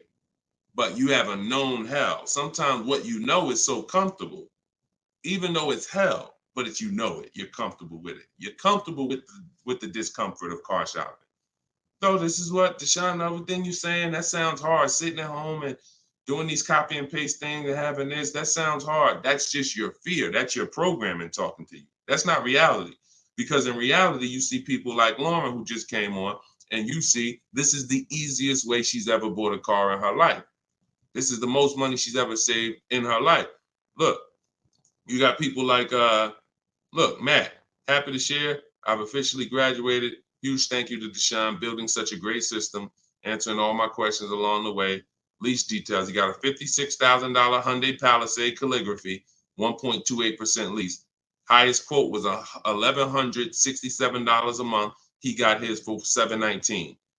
The highest quote he got from an 80% dealer was $1,167 a month. He got his for $719. Sitting at home, getting bids. So for those of you who want to know, like, I do have a car buying school. It's called Maps Academy. You want to know more about it? We have a comment in there. You can attend my free masterclass. I don't let anybody in my school who has not gone to my masterclass.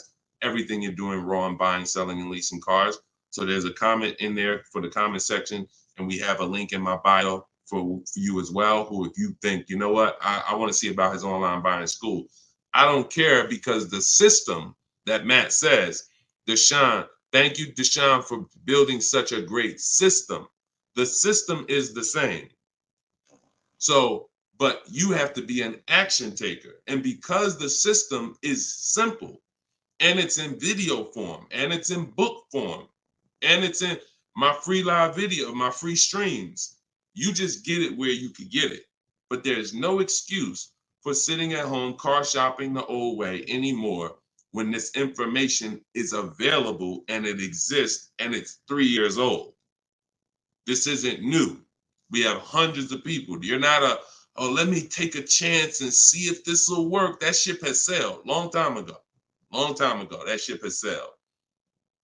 But the action takers are going to win, not just the hearers. People listen, oh yeah, this sounds good. Of course it sounds good. But you won't reap the results until you become an action taker on the information. Okay, so those of you who want the book, it's in my TikTok bio, it's in my Instagram bio. You'll have access to these strategies for the rest of your life. All right, Dolan, shoot the next question up. We got some great questions coming in today. This is our Thursday, May 9th live show. So we are live right now. It's our 12 p.m. stream. Melanie from TikTok, what do you recommend for a young adult that is first-time car buyer that has no credit? I would recommend you save up. You get something that we call a smart car. That's not one of those little cars that you heard. It stands for saving money at the right time.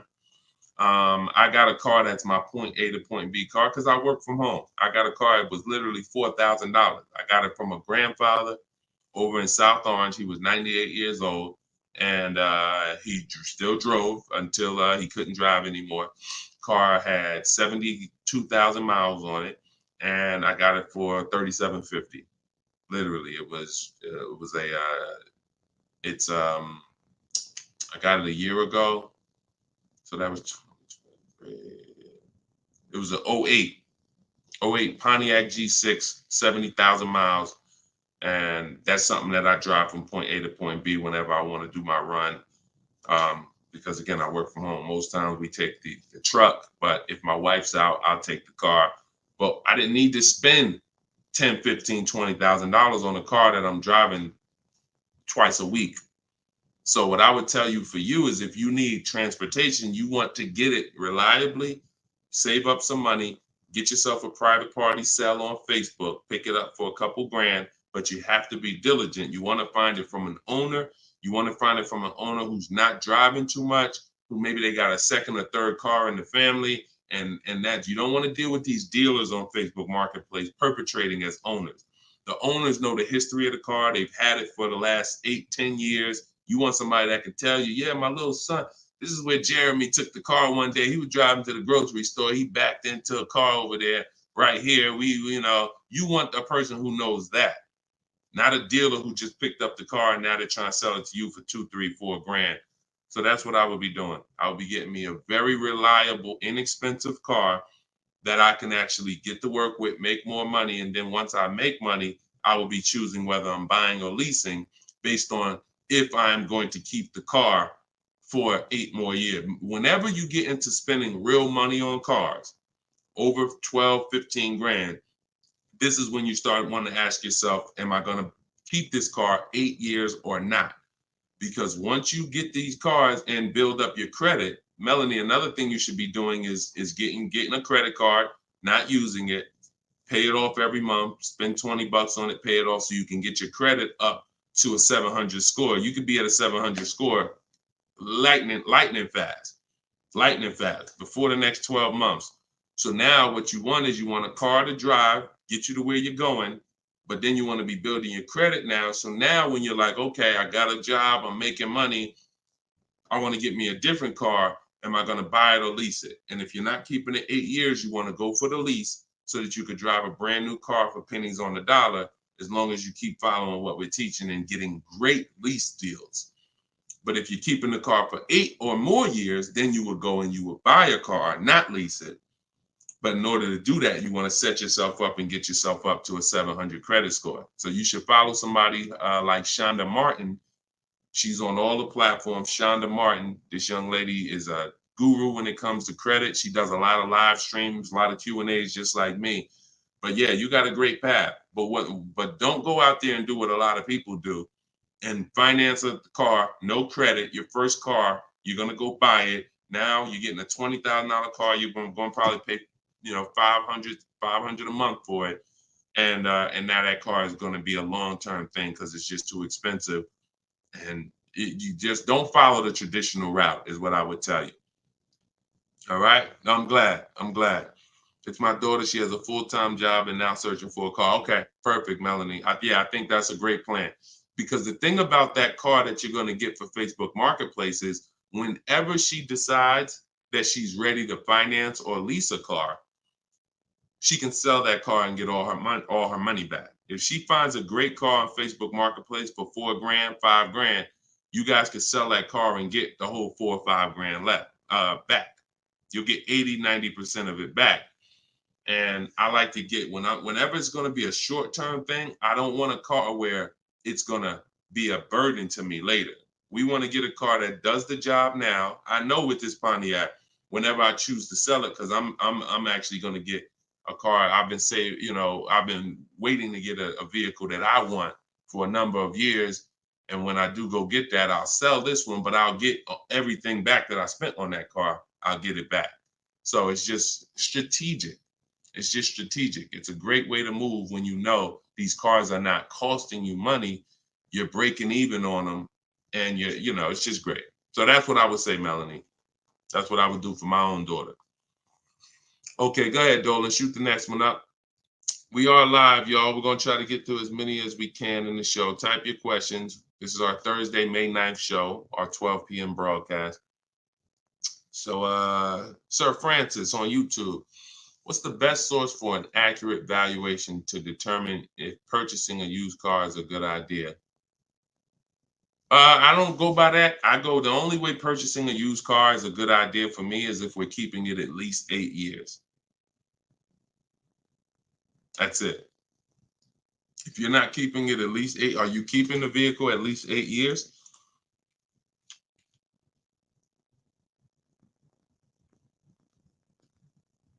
Let's see if we give him some time to answer. Are you keeping the vehicle for at least 8 years, Sir Francis?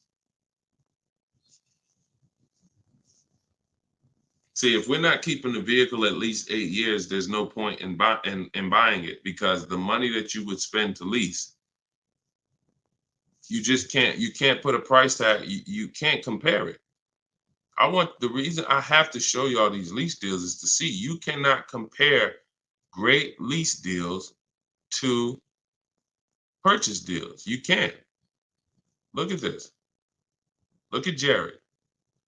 Jared followed the leasing like a boss system. The leasing process went quick and exactly like you said it would. Sent the emails. We had multiple offers to work with.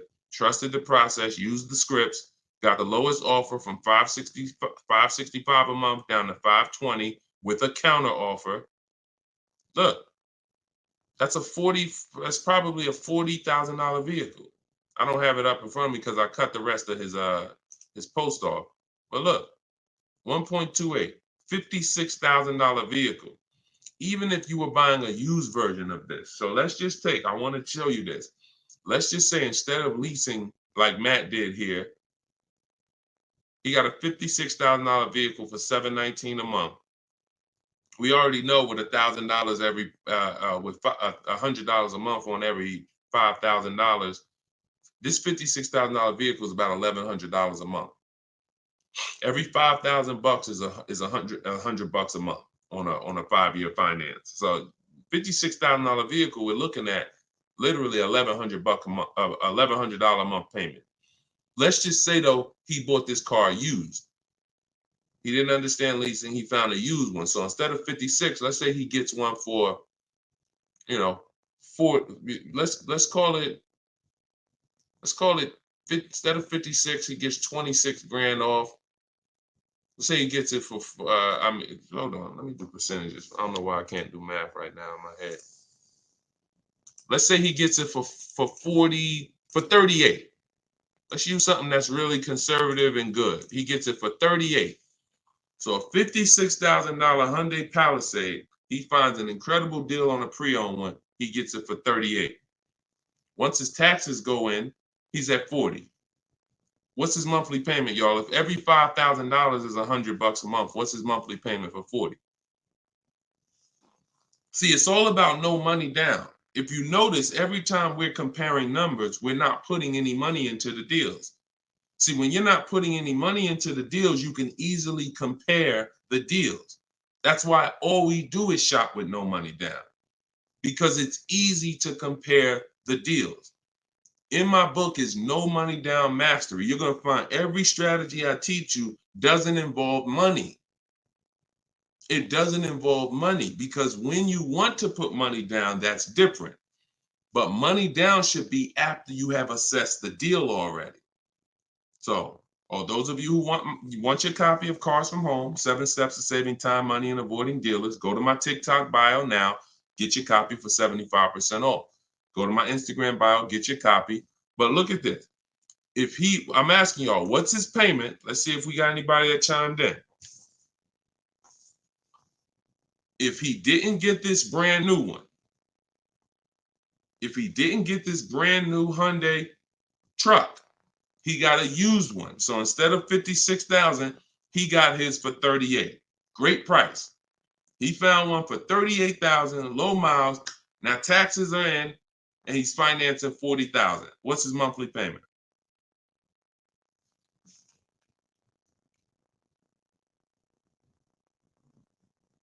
Anybody do the math? Every 5,000 bucks. Well, I'm gonna tell y'all now. Okay, y'all taking a little long. It's 800 a month. Thank you, Derek. Thank you, Derek, on Facebook. 800 a month. So let's look at that.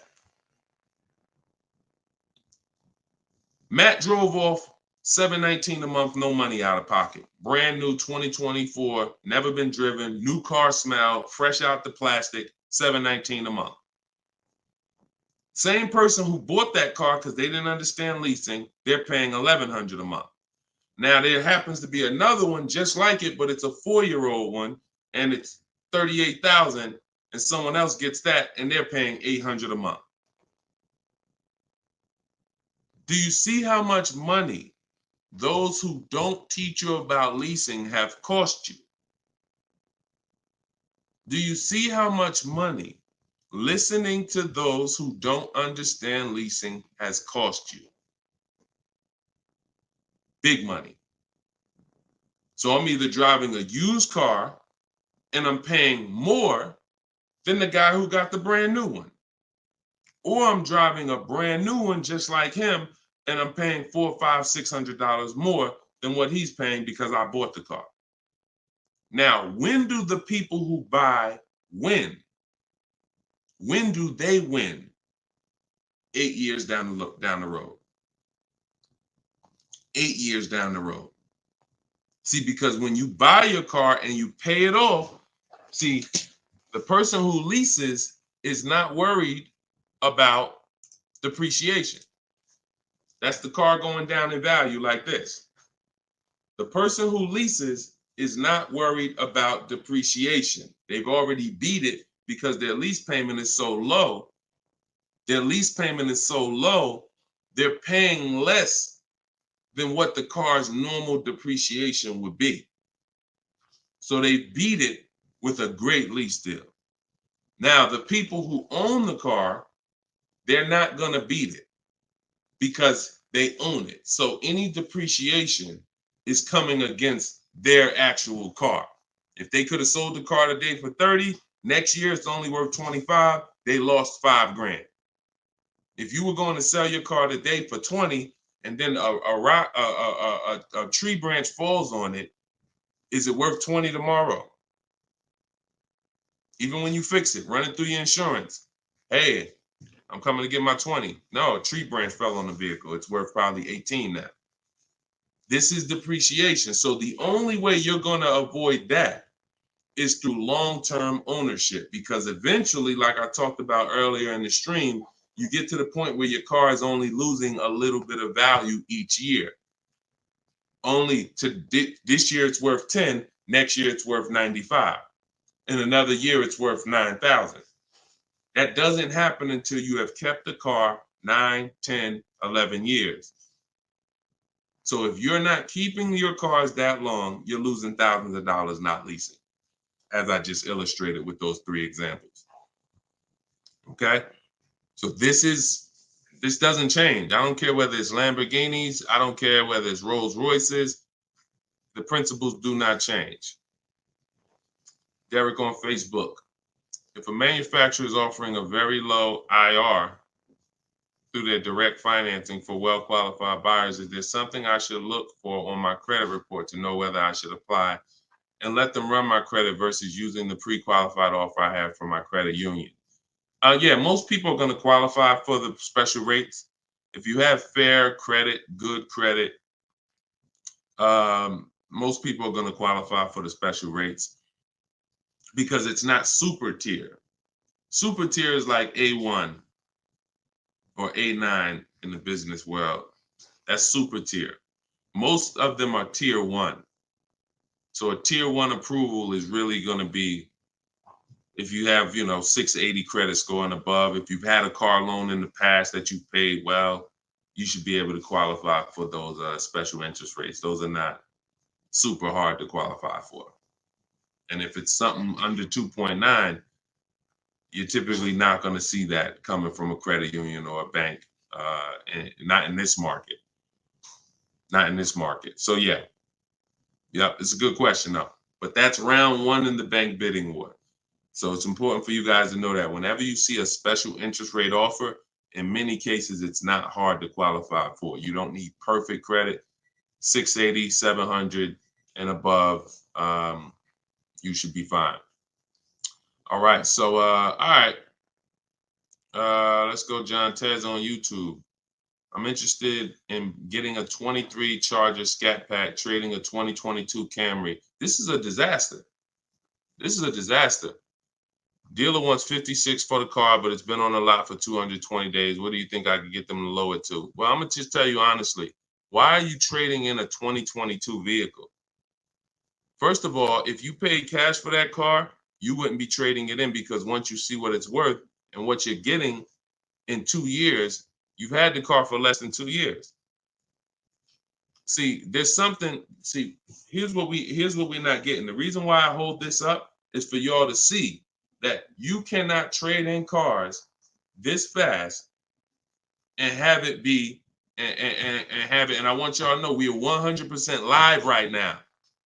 We are 100% live right now. You're not watching a replay. This is a live show. So we're going to dialogue on this for a quick second.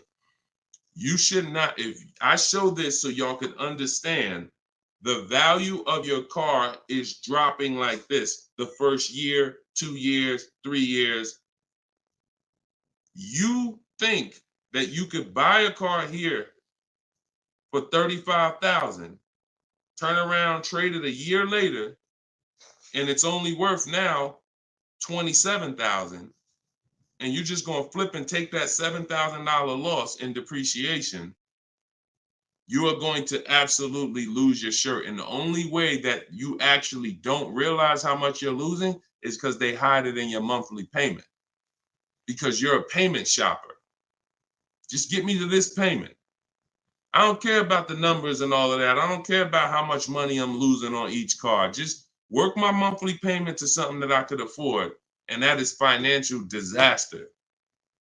because there is no way, if you were coming and you were writing a check for this, if you came in and you bought that 2022 Camry and they said, okay, it's going to be 35 grand, you know, whatever, and you wrote a check for it, and then you came back a year later and you said, all right, well, what y'all going to give me for my 22 Camry? And they said, all right, well, we can only give you 25 for it.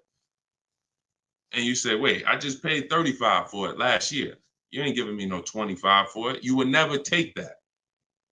But payment buyers take those deals all the time, because what they do is they give you the same 25, but when they finance it and stretch the loan out, they're like, see, and your new monthly payment is only $50 more than your old car. And you like, man, this sounds like a good deal. It's a horrible deal. It's not even a deal. It's a horrible offer, but you're not trained to see it. So whenever I see somebody who's switching from cars that are less than 2 years old to a brand new car, you're not talking about leasing it. So you're still in the mindset of, oh, I could buy cars, switch them, buy cars, switch them, buy cars, switch them. You absolutely are losing thousands of dollars on every single car you buy. So if I wanted to do what you were doing, replace my 2022 Camry with a Charger Scat Pack, and first you're buying another pre-owned one too. You're buying another pre-owned one. So you're asking, all right, I want to replace this 2-year-old pre-owned car that I got, and then I want to buy another pre-owned car and replace that one. But you're not looking at the fact that the 1-year-old Scat Pack you're trying to find is so rare. When you find it, you're most likely going to overpay for it, because who has 1-year-old Scat Packs? Who has 1-year-old Dodge Charger Scat Packs? How would that vehicle even end up on a dealer's lot? You only get the cars on dealers' lots one of two ways. The dealer has to buy them from auction, or buy them from one of their customers, or at the end of a lease, the person returns the car.